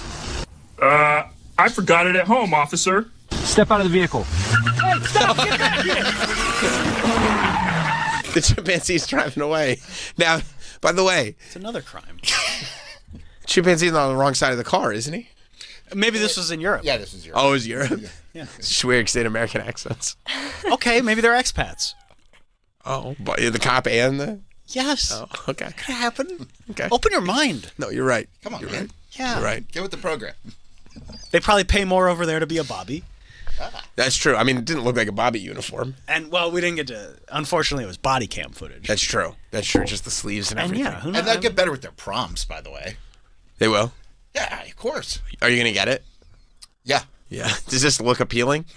It does. I'm going to make you guys doing all sorts of stuff. I wish you wouldn't. Yeah, I'm going to opt out. Yeah. Can I opt out or no? No. No. No, you're a public figure. I can grab your image off the internet. That's true. I would have to opt out of your imagination, and that's not happening. You heard what I did with it. Yeah. Especially when he's in his underwear. You got to take the good with the bad. That's right. Devin in Jacksonville. What's up, Devin? Yay. Yay. Hey, I wanted to see if you saw that. So what? Oh, boy. All right. Goodbye, Devin. He got his yeet in. Yeah, and everybody's doing stuff with Hitler and Michael Jackson. They love having Hitler on this, huh? Well, yeah, because it's you don't see Hitler doing ridiculous things. That's a funny thing to see. You wouldn't expect it. You wouldn't expect to see Michael Jackson stealing somebody's fried chicken. No, especially singing a song about it as he stole it. I mean, that's a ridiculous premise. It's absurd. Yeah. There's a lot of absurdism going on. Yeah, and then I guess somebody did Freddie Mercury stealing fried chicken as well. That was pretty funny. Why are they all stealing from the same restaurant? That's a good question. Yeah. How come every time we just create AI, it's just like, what's Hitler going to do? It really is like they go like, what happens when this unbelievable power is given to our people? Oh, well, this is Freddie Mercury stealing fried chicken. All right. I think we're fine. Yeah, like Hitler was so terrible, it is funny to see him in completely ridiculous scenarios. Because of the total absurdism It's of it absurd. all. Yeah. I see. You think there's some nerd making like, well, no, this is video of the signing of the Declaration of Independence. And it's like, yeah, but then this guy farted. Like, okay. Yeah. Like, it's the signing of the Declaration of Independence with Carrot Top. Oh, okay. Yeah. It's fine. What if at the signing of Declaration of Independence, an opossum ran through the room and everybody freaked out? It's not real. Yeah. Yeah, I mean... It's wild. It is wild. I am hopeful that it will just create these two kind of levels of content. I think it could. No, it's gonna merge. AI is going to become some sort of like I was listening to something else this weekend where they're talking about it's like there's a spiritual element to AI where people are going to be going to. I mean, they're already making it their friend, their boyfriend. Their girlfriend. So you're going to be my favorite actress. You're going to be going to it like an oracle to receive information. and it becomes this like whole other thing. Isn't there like a thing you can wear around your neck or something? I saw ads in the subway. What's it? You mean the exact movie Her? It's sickening. Friend. Oh, Friend. It's called Friend. Friend. It's literally an orb that you wear as a necklace. Like when that movie Child's Play had the doll say, "I'm your friend to the end," but he was a murderer. The doll was a murderer. He had the soul of a serial killer voodooed into him. That's bad. It's just all bad. So bad. Wow. Yeah. Well, I'm not. This says somebody. That's not right. Somebody defaced the thing for Friend, the billboard in the subway station. It says AI would not care if you lived or died. I don't know. It wouldn't. I don't think it does. You could ask. Would you be sad if I died? It's not going to give you It's going to give you a bullshit answer. You think so? Yeah. AI bullshits? It does. Oh, that's the worst. I don't want bullshitting. Yeah, it's wild when you go down like where this is going. Yeah, and how like why didn't Apple? Apple's it feels like they're way far behind the eight ball on this. Like they really got left in the dust on this. Mark Zuckerberg's coming out with his Ray-Bans. I mean, we're all probably going to be in sort of some collective, when they put microchips in your brain, we'll all be connected to the AI, so all the knowledge is in our heads already. Yeah, this is literally Ready Player One. Like, everybody's just living in squalor and has no money, and they're just connected to the internet. But you think I'll be part of the ruling class? Of course. Well, you got to make sure you get a lot of money. Yeah. I heard the song, You're Kicking Ass. Every day. I mean, you're on your way, obviously. You heard the song. Yeah. But isn't the song made with AI? Yeah, they know. Yeah, but tell me what's wrong in that song. You wrote it, right? Yeah, with the help of a computer. AI. A lot of help? But the words were Mike and I. Okay. Yeah, then I'll stick with it. You'll be fine. I think that's fine then. I think you're good. There's enough humanity in there. I think that's fine. Yeah, no, this is gonna get dark real quick. You think so? Yeah. Huh. Yeah. You think it's gonna get banned? No. No. No, there's too much money behind it. Oh yeah. Yeah. Oh. No. And everybody wants to be the head of it. But what if people make funny videos about Trump? He might ban it. Remember when they made fun of Trump on the late night shows? He tried to get them all banned. Well, it'll just be a ban against, you can't have Trump. Mm-hmm. Oh, just a Trump ban. What about Biden? Biden's okay. Okay, all right. Until Democrats come in power again, then And then they'll be like, that's not okay, but go ahead and... Yeah, you make so fun of we'll get Trump back. Yes. You have to wait a couple years. Right. But then their guys... Maybe more. But then their guys, no dice. Yeah, then it's like make fun of them all you want. Okay, well, I think that's fine. You just have to stay in a holding pattern. Yeah, okay, so that's fine then. It's not authoritarian, is it? No. Okay. No, it's all for fun. It's just goof? Goofing. Oh, then fine. I'm not too concerned then. I'm sending my kids to college to learn coding. Oh, smart. Smart, right? Yeah. I'm going to be future-proof. Yeah, I also don't think, Zuckerberg's came out with those AI glasses where your phone screen can be on the lens of your glasses. I don't think people are going to do that shit. No, I think it's going to be in your brain.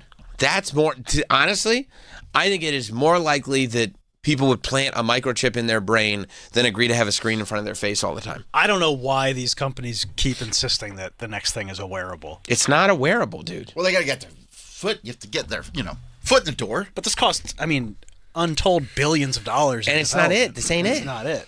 I don't know. People don't want to wear something. No. Google Glass failed. You know why they don't want to wear something? Because they want the illusion that they have freedom to turn it off. Yep. If you remove the illusion that you have the freedom to turn it off, which is what you do with glasses, sure, you can take off your glasses, but once you're wearing it, yeah, look, What?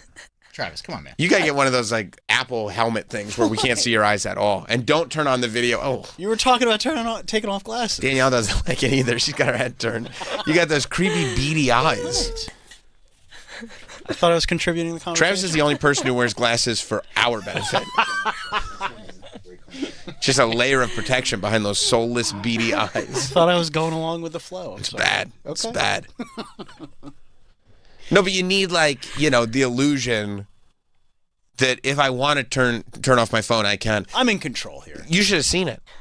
I went to my kid's baseball practice Saturday morning. Okay. Left my phone at home. What?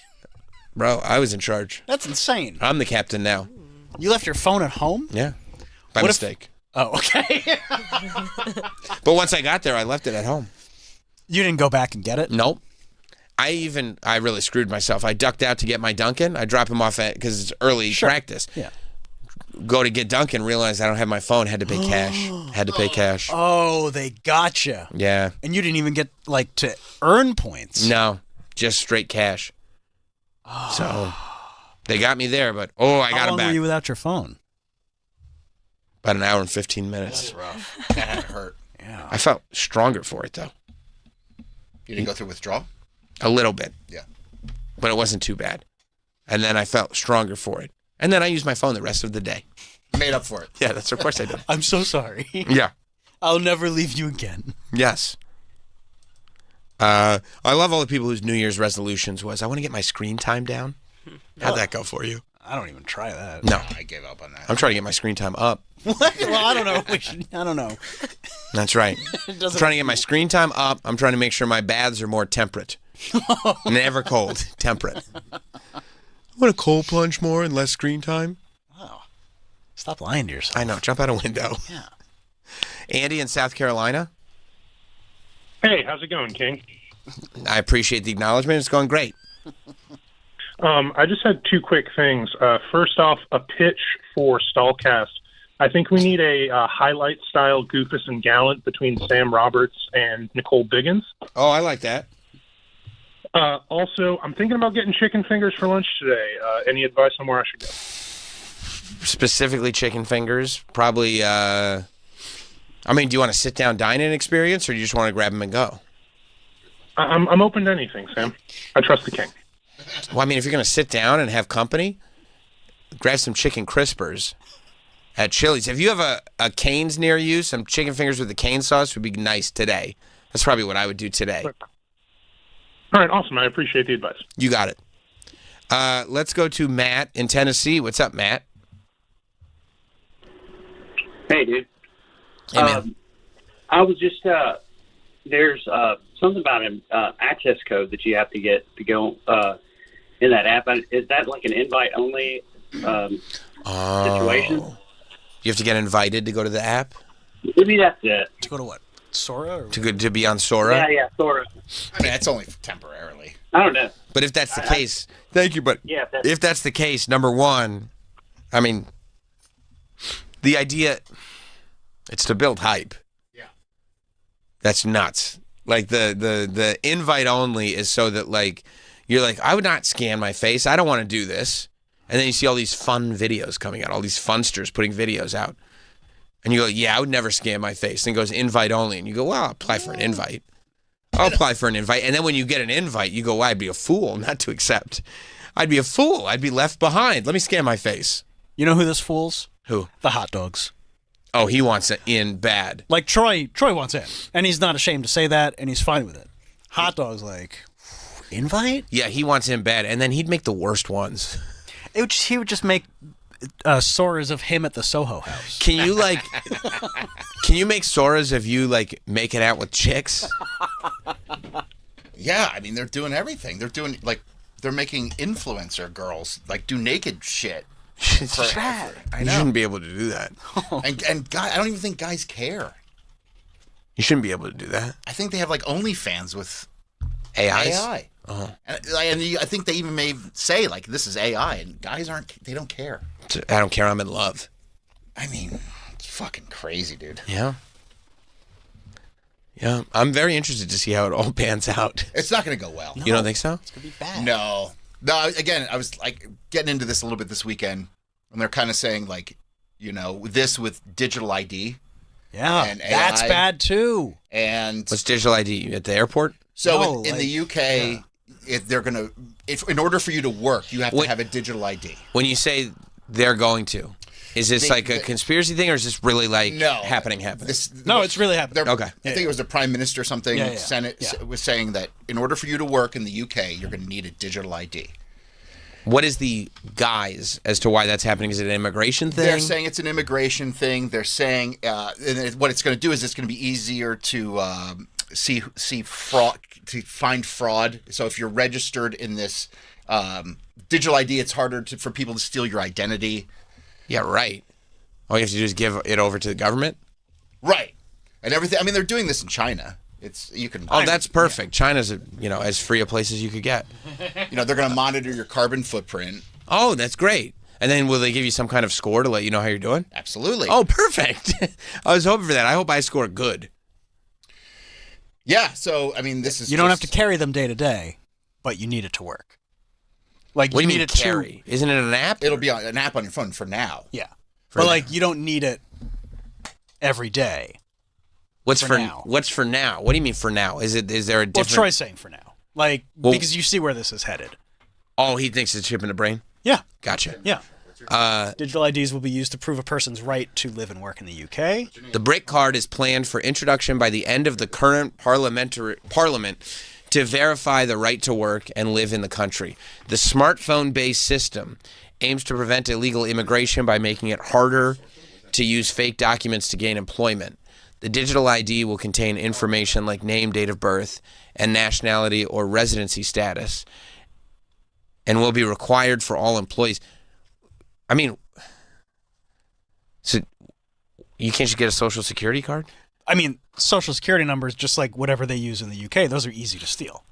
But this, you can never take this. This you can never take away. Because it's digital. And trust us. It will, and luckily we can get a little more information. And you'll carry it with you at all times on your phone. The plan faces significant political and public opposition due to privacy concerns and potential infringement on civil liberty. What possible infringements on civil liberties is like the idea of, slowly through language convincing us that work is a privilege, which it's not. Oh, I see you didn't work enough this year. Yeah. We gave you the right. Yeah. Huh. What was the issue? I might need to restrict that right if you're not working. Smartphone based. The ID will be a digital document stored on a smartphone. But will it be kind of worse if you have an Android? Like it'll be like a green ID or something like that? Yeah, what about people with Cricket Wireless? Yeah, what about a flip phone? We all have to get smartphones now? Yeah. Don't worry. You can pay them off month by month. Yeah. Wait a minute. You can't afford it right now? In order to... Do you have Klarna? In order to... Yeah, exactly. In order to have the right to work, I have to have a $1,000 phone? Yeah. Just buy it. Well... with the money you make from work. I mean, I guess if I have the right to work, I might as well exercise that right? Oh. What if you don't... Have they tackled if you don't have a smartphone? No. Oh. You'll need one. Or you don't work. Right. You can go homeless. Oh. Yes. Okay. The primary goal is to reduce unauthorized immigration and curb the shadow economy. Oh, the shadow economy. Curb the shadow economy by restricting access to legitimate employment for undocumented individuals. Huh. Well, at least they're positioning it as good for you. Of course. I don't know. It's for the greater good. Yeah, it's for the greater good. But isn't it kind of good when you can just roll by the Home Depot and find some dudes to help you with some stuff? No, not if it's illegal. That's not good? No. Oh. All right. I thought... Luckily, this digital ID system will fix all that. Oh. Problem solved. I didn't realize it was a problem, but if you're telling me it's a problem... Yeah. And then I'm sure it'll be like people hacking people's phones. It's like, well, that's why you need the microchip inside of you. Yeah, what happens if your phone gets stolen? Well, then, there you go. Problem solved. Put a microchip in you. No one's going to steal it. That's all you have to do? Yeah. All right. What happens if you drop your phone in the toilet while you're trying to scan the QR code? Yeah, what happens if you're not backing up your phone and you're reading Stallcast, and then you drop your phone in the toilet while you're taking a dump? You got to quit? Oh no, my digital ID. Hey, serious, by the way, I can't even log into my email. Mm-hmm. I haven't been able to for a long time. Yeah. What is that? I don't think that bodes well for my digital ID. Oh no, you're gonna be so bad at this. Yeah. What if I'm like an independent contractor type? Do I still need a digital ID? Do I still need the right to work if I'm an entrepreneur? If you're in the UK now. Mike, I sent Mike a video. Yeah. This is the Prime Minister. He was talking about it. Okay, he probably... Straight from the horse's mouth. Horse's patoot is more like it. Let's hear it. And that is why today I am announcing this government will make a new free-of-charge digital ID. Wait, hit pause. Is this real or AI? No, this is real. You guys didn't tell me it was free. This is on the house? Yeah. Free of charge. Yeah. He's going to give us these digital IDs free of charge. Just an app. Just got to download the app, good to go. Download the app. I love downloading apps. Okay, free of charge. Yeah. Is there a burger element? Yeah, if there's a burger element, I might be... It's tempting, isn't it? I might be. Can I get fries with that? Yeah. You'll have Just to gotta show pay your for the digital ID. fries. Yeah. Shake Shack exclusive. Whoa. Hey, Shake Shack, here's my digital ID. Good for you. Here's a hamburger. I'm sorry. Let's go back to 00000. And that is why today I am announcing this government will make a new free-of-charge digital ID That's great. mandatory for the right to work by the end of this Parliament. Let me spell that out. You will not be able to work in the United Kingdom if you do not have digital ID. It's as simple as that. Why didn't they clap after he said it? Maybe they weren't happy about it. It's free. This is for your good. Did you not hear it's free of charge and mandatory? That sounds good. You don't have a choice. Aren't you happy about that? Yeah, aren't you happy it's mandatory but also free? Yeah. It's on the house. As long, you know, because you all have smartphones, right? Huh. That's weird that they didn't clap like go crazy. Well, it did cut off, in all fairness. Maybe they did clap. They probably after. clapped right Maybe after. It was a delayed clap. Yeah. Like when Ted Cruz corrected himself about pedophiles. That's right. Yeah. Cut off a little early. In the longer Cut off. clip, they're all cheering for him. Yeah. I mean, because they're like, it's kind of, here, they're like, it's kind of unconstitutional to have to show ID when you vote, right? Right. Because if you don't have a driver's license or an ID, that shouldn't take away your constitutional right to vote. Yeah. Right. Like you're not supposed to ask because it'd be racist if you asked for an ID. Don't ask, don't tell. But in I think that's where it comes from, right? But in UK, they're like, no, ID, like, you need to present your ID for everything. Correct. The right to work. Right. Yeah, and you'll have to be up to date on all your vaccines and all your bank account information will be there. If your credit score drops, they'll know. You won't be able to do certain things. I mean, it's happening in China. But will you be able to? Will you be able to do it with one login? That could be helpful. You know what I mean? If you could just like, would you like to sync all your apps to one login? Oh, absolutely. Convenience. I only have to remember one password. Sign me up. PASSW0RD. Exclamation mark. Exclamation mark 1 2 3 4 6. What if I don't? Ah, there's no 5 at the end. Yeah, what if you forget your password to your digital ID? Deported. Shit. It's just maybe just be a retina scan then. Or a full head scan. body? Probably. Maybe even a full body. Full cavity? Yeah, maybe full cavity scan. Oops, forgot my password again. Need you to scan my anus. No, they're going to want your full head scan, I think, the same way the AI does. What if I forget the answer to what time is it? Or the first concert I went to. That's true. Just check somebody else's Facebook poll. I'm sorry, I don't know what time. 8:15. 8:15. That's cool. And so, like, if you get... not cool. Oh. But if you get busted for shoplifting when you're, like, 16, that way they can just add it to your digital ID and it'll follow you around forever. Yeah, then you can't go to McDonald's. Perfect. Yeah, it's like, well, you stole. You can't have a... Yeah, scan into McDonald's. Oh, I'm sorry, sir. Yeah, how did you know? Don't have a job. Yeah. How did you know? Well, your McDonald's login is associated with your digital ID from the government. Because you wanted to get points. But you have the points. Unfortunately, we've decided they are going to expire now. It's like, or I want to go home. I want to take the subway home. Oh, you can't get on the subway. Sorry. Remember when you skipped, you jumped over the turnstile when you were 12? Yeah. Sorry. I'm sorry, this subway is temporarily unavailable to people with less than a 600 score. Yeah. Oh, that would be nice.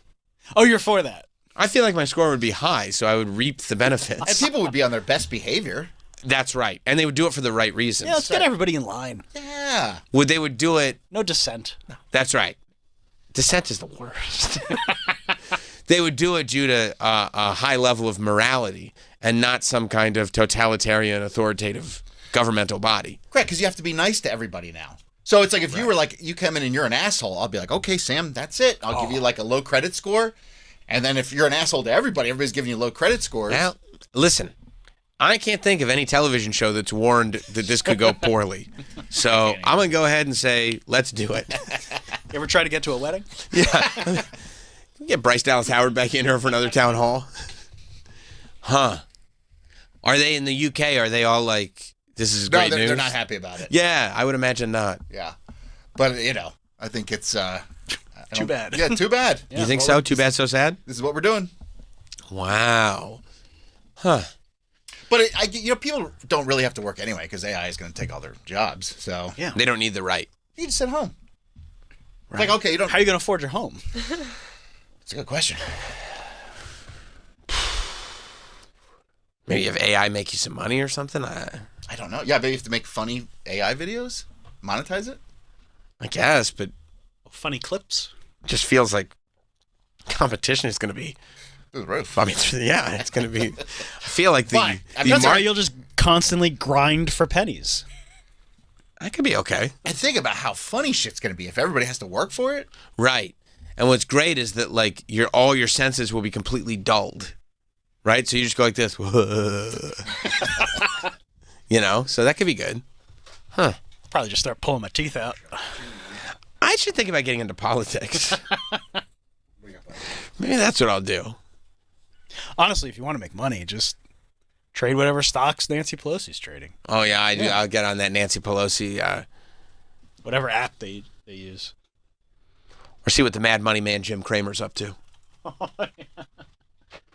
That could be good.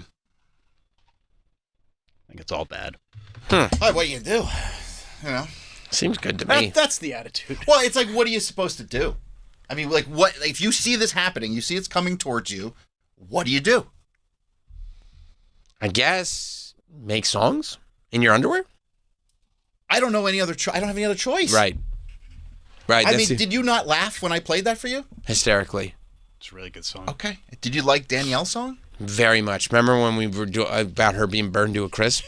That was funny. That was really funny. Because you thought about it. You're like, oh my God, that'd be so funny. Just the image, not actually happening. You were thinking about the image of her burning to a crisp?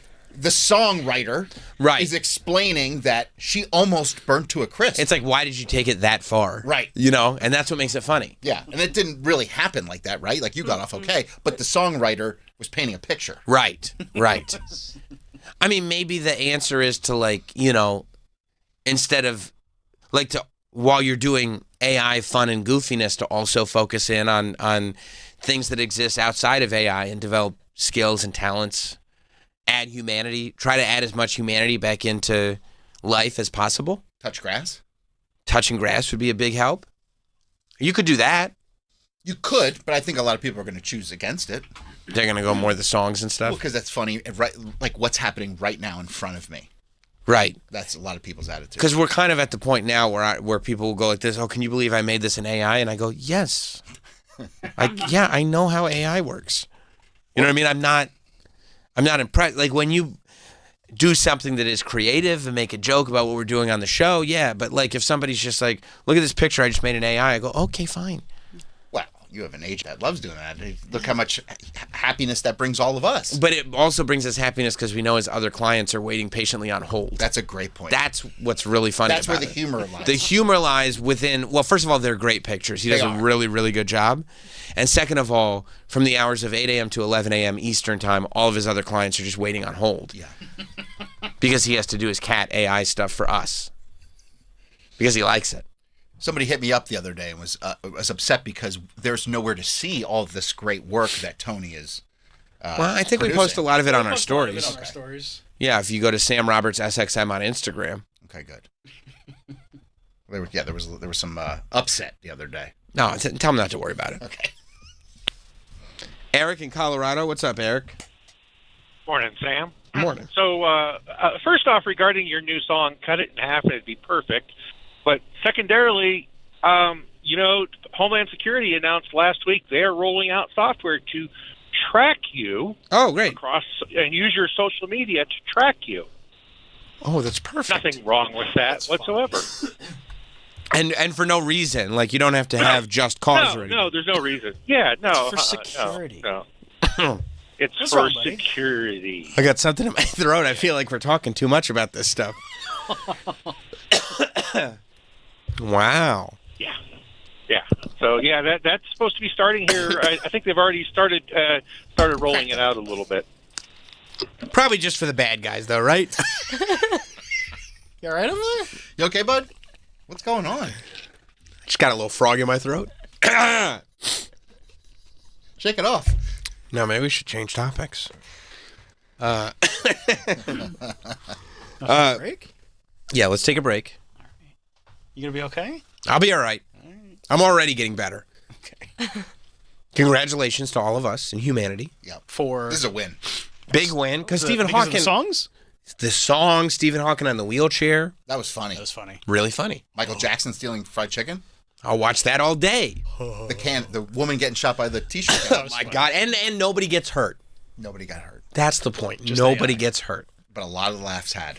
A lot of laughs, and the end of humanity. Is listening to the radio getting out of hand? You need Bennington, the ultimate in hands-free talk radio design. Simply go to the Sirius XM app on any phone, then search for Bennington. It's that easy. Hands-free, pain-free. You'll wonder how you ever lived without it. It's perfect for your mind. A must for the entire office. Life itself goes quicker and easier. Best of all, Bennington works with your favorite phone. An amazing breakthrough show you'll listen to every day on the Sirius XM app.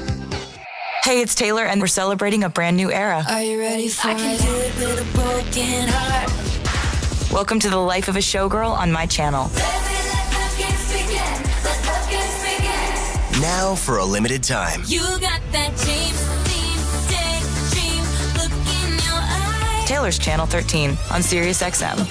At home with the Sirius XM app on your phone, computer, Alexa, TV, or other internet-connected devices. And baby, that's show business for you.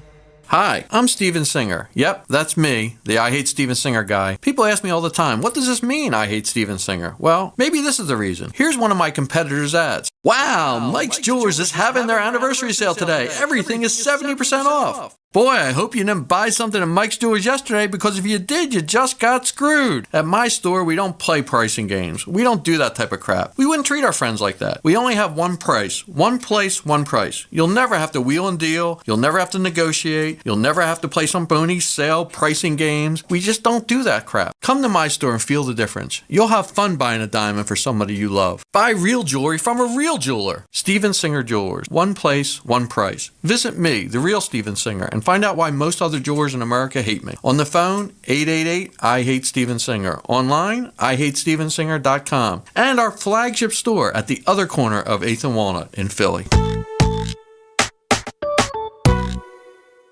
If you're one of the millions of Americans behind on your taxes, if you're afraid to open your mail because IRS collection letters could be coming, listen carefully. The IRS is cracking down, taking paychecks, freezing bank accounts, revoking passports. That's a fact. But here's what most people don't know. There are official tax relief programs designed to help struggling taxpayers. Programs that could save you thousands if you qualify. No one knows these programs better than the experts at Optima Tax Relief. Optima's award-winning team will fight to protect your paycheck, your passport, and your property. Their tax attorneys and licensed tax professionals will work tirelessly to get you the best deal possible with the IRS. Every day, penalties and interest keep piling up, so don't wait. Call Optima now for a free consultation. Call 800-370-8283. 800-370-8283. 800-370-8283. Optima Tax Relief. Some restrictions apply. For complete details, please visit OptimaTaxRelief.com. You heard it here first. Resolutions are so last season. What's in? I'll tell you what. Transforming whole body health with just one whole food. Armra Colostrum is a 300-million-year-old superfood, packing 400-plus nutrients and more benefits than I can mention in this 60-second ad.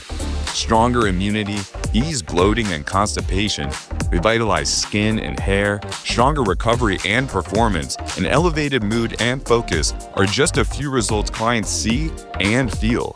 With Armra, transform your health at the cellular level and unlock the you of your wildest imagination. Visit armra.com and enter code XMRadio for 30% off your first subscription order for this month only.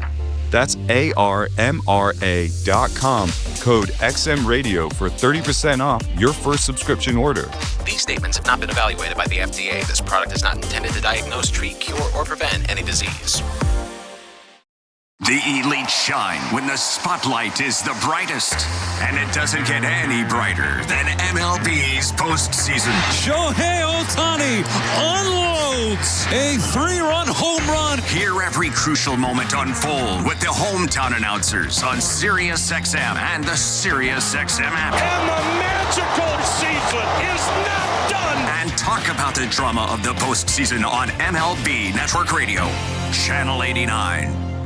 If you're one of the millions of Americans behind on your taxes, if you're afraid to open your mail because IRS collection letters could be coming, listen carefully. The IRS is cracking down, taking paychecks, freezing bank accounts, revoking passports. That's a fact. But here's what most people don't know. There are official tax relief programs designed to help struggling taxpayers. Programs that could save you thousands if you qualify. No one knows these programs better than the experts at Optima Tax Relief. Optima's award-winning team will fight to protect your paycheck, your passport, and your property. Their tax attorneys and licensed tax professionals will work tirelessly to get you the best deal possible with the IRS. Every day, penalties and interest keep piling up, so don't wait. Call Optima now for a free consultation. Call 800-370-8283. 800-370-8283. 800-370-8283. Optima Tax Relief. Some restrictions apply. For complete details, please visit OptimaTaxRelief.com. Hi, this is professional golfer Mark O'Mara. When it came to building my personal putting green, I called Celebrity Greens, the leader in customized synthetic golf greens. Celebrity Greens designed an amazing backyard green for me and a synthetic lawn area for my dogs that looks and acts just like natural grass. You can't beat Celebrity Greens' attention to detail and exceptional customer service. Learn how to create a championship putting green in your own backyard. Call the pros at Celebrity Greens, 1-888-507-7960, or visit them online at celebritygreens.com. Did you know that your largest investment asset might not be your retirement account or home? I'm Jay Jackson, CEO of Abacus Life. Most people don't realize that their life insurance policy is actually an asset they can sell. But for almost 20 years, Abacus has been purchasing life insurance policies from seniors just like you. We've even created a free policy value calculator at abacuspays.com so you can find out in seconds what we might pay for your policy. There are no fees and no obligations, just information. Knowing the value of your life insurance policy is as important as knowing the value of your home, your equity portfolio, or your finances in total. Discover the valuable information you need to understand the current market value for your life insurance, and then get real value from your life insurance when you need it with Abacus. Visit abacuspays.com to learn more and use our free policy value calculator today. Golfer Byron Nelson was a total pro who won 11 straight and 18 PGA Tour events in 1945. He may be gone, but his legacy lives on in golf apparel that symbolizes his cool and effortless performance. The Byron Nelson collection features timeless, high-performance apparel made for anyone who loves modern comfort and classic style, from polos to pullovers. Look good, feel good, and maybe even play better with Byron Nelson apparel. Sold at fine golf shops nationwide and online at ByronNelsonGolf.com.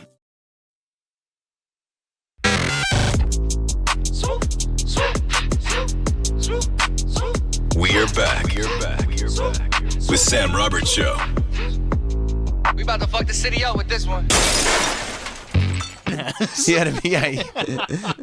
I want a bean feast out of a skull, Daddy. I want a bean feast. Mom, Mother, I want a bean feast.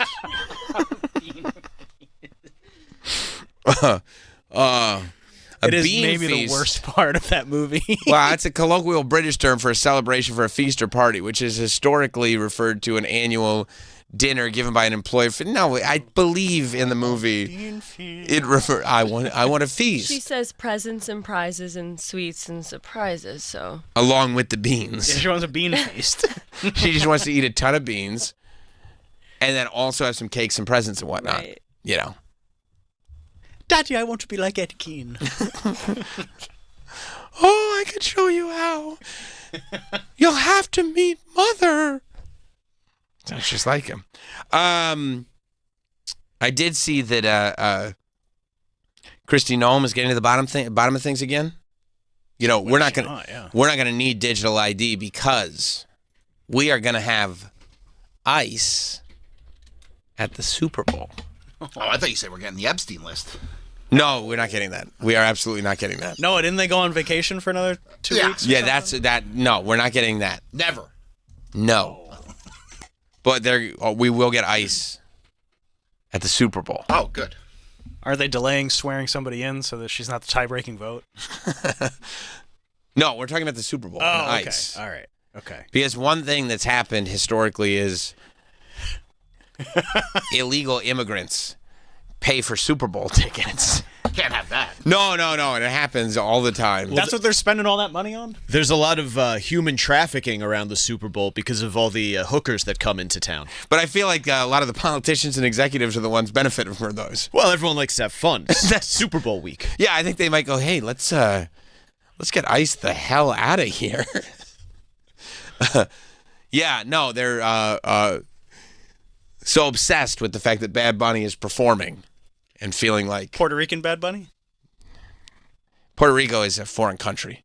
No, it's not. What is it? It's actually a territory of the United States. Which states? The United ones, all 50 of ours. What? America? No, no. We have territories as well? Does Christy Nope go to the Super Bowl to round up a bunch of Puerto Ricans? We're going to send you back to where you came from. Here? Yeah, what are you talking about? We live here. Yeah. Puerto Rico counts as here. We can vote. Yeah, I vote. I vote for the president. I mean, for America. Is this where she said it? Let's see. Maybe we're probably not. We're probably wrong about this. So to the Trump administration? Well, they suck, and we'll win, and God will bless us, and we'll stand and be proud of ourselves at the end of the day, and they won't be able to sleep at night because they don't know what they believe, and they're so weak. Who is? Well, we'll fix it. Wait, could you hit pause for a second? Fix it. The NFL can't go to sleep? The NFL sucks, and they will win. Does anybody else have an issue with that, with politicians going, don't worry, they suck and we'll win? It's very Jay and Silent Bob responding to the haters online. That's right. That's right. You are the ones. You suck. You suck. We will win. Win what? I don't know. And the NFL doesn't know who they are. I mean, they're the National Football League. They have people that play football. If anything, I think I don't understand what any of that means. What, playing football? No. Or I what understand she's about saying. football. Yeah, what she's saying. Yeah. They suck and we will They win. suck. We will win. We will sleep. They will not sleep. We know who we are. They do not know who they are.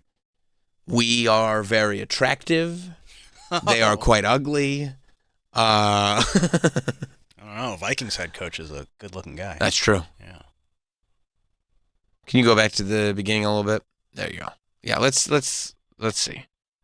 And your message to the NFL with this decision? It seems like they were trying to send a message to the Trump administration.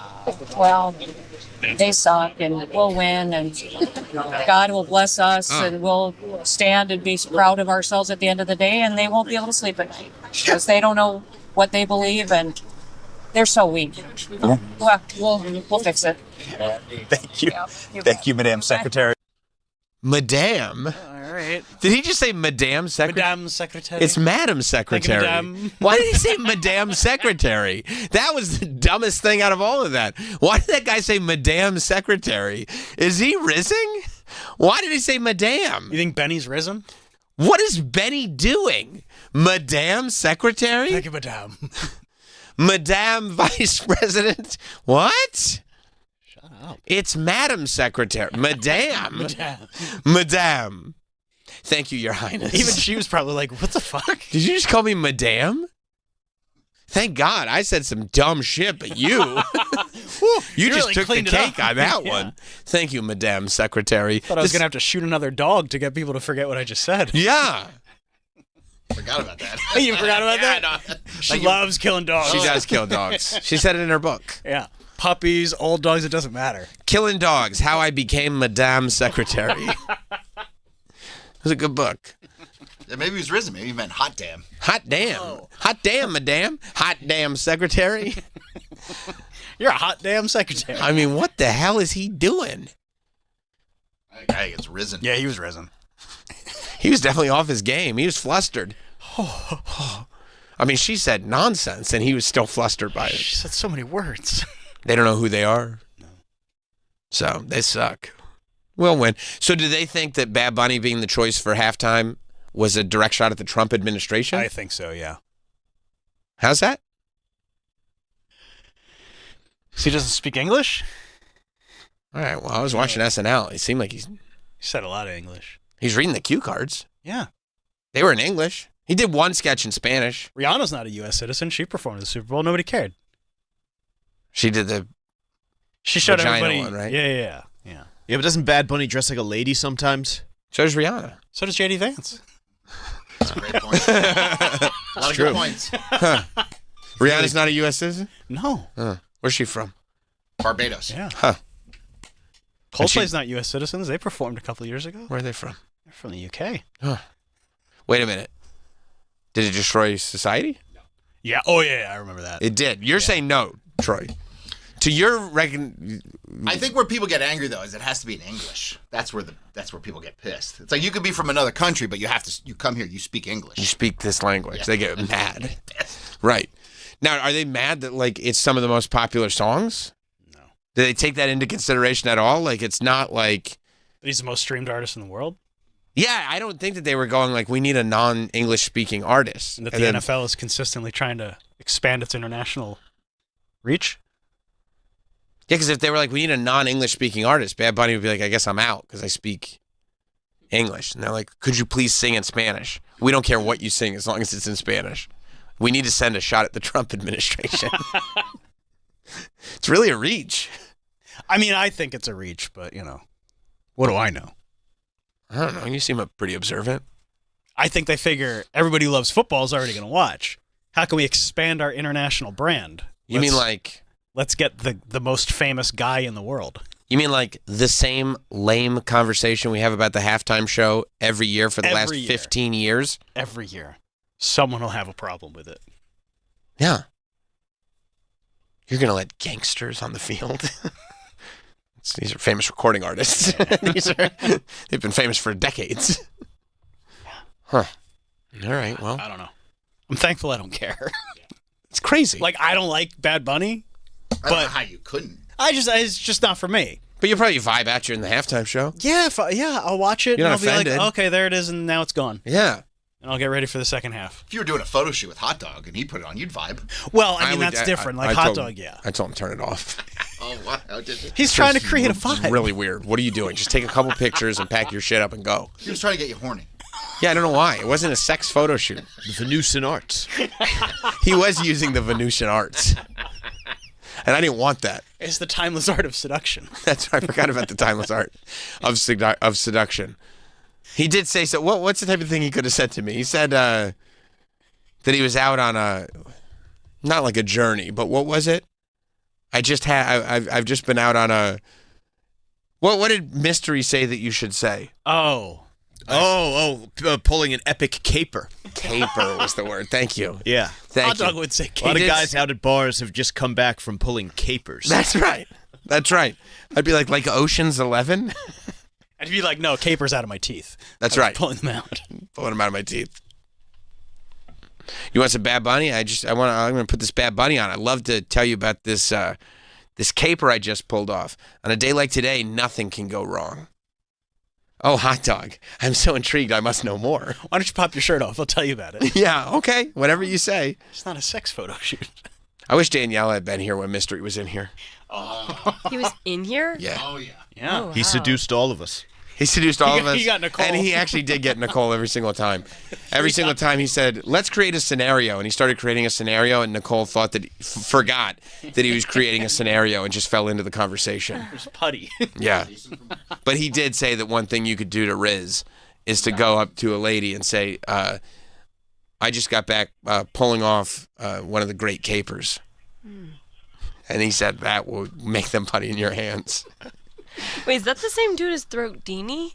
Or that's different? The great Throat Dini. Throat Dini's different, I think. It's different? Yeah, okay, sorry. Mystery is a pickup artist. Right. Throat Dini right, is just right. a But they're magician. not related, right? No. Okay. No. For some reason in my brain, I was thinking that was the same dude. Throat Dini.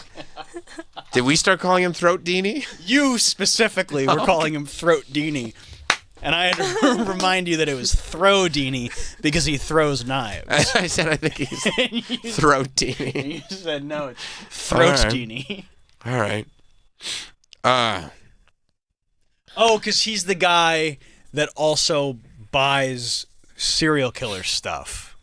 That's why we were talking. Throat-Dini? Yeah. He bought or he wanted to buy like some Rex Heuermann thing. That's right. And then we found out that he was also the great Throw-Dini. That's right. And then Nicole was confused. Like, she came in, I think, that day. Oh, I and see. She was like, I'll be Throw-Dini. Like, she didn't get it. She didn't get it. That makes sense. That checks out. Yeah. All right, we're gonna go. I'm gonna cut my losses.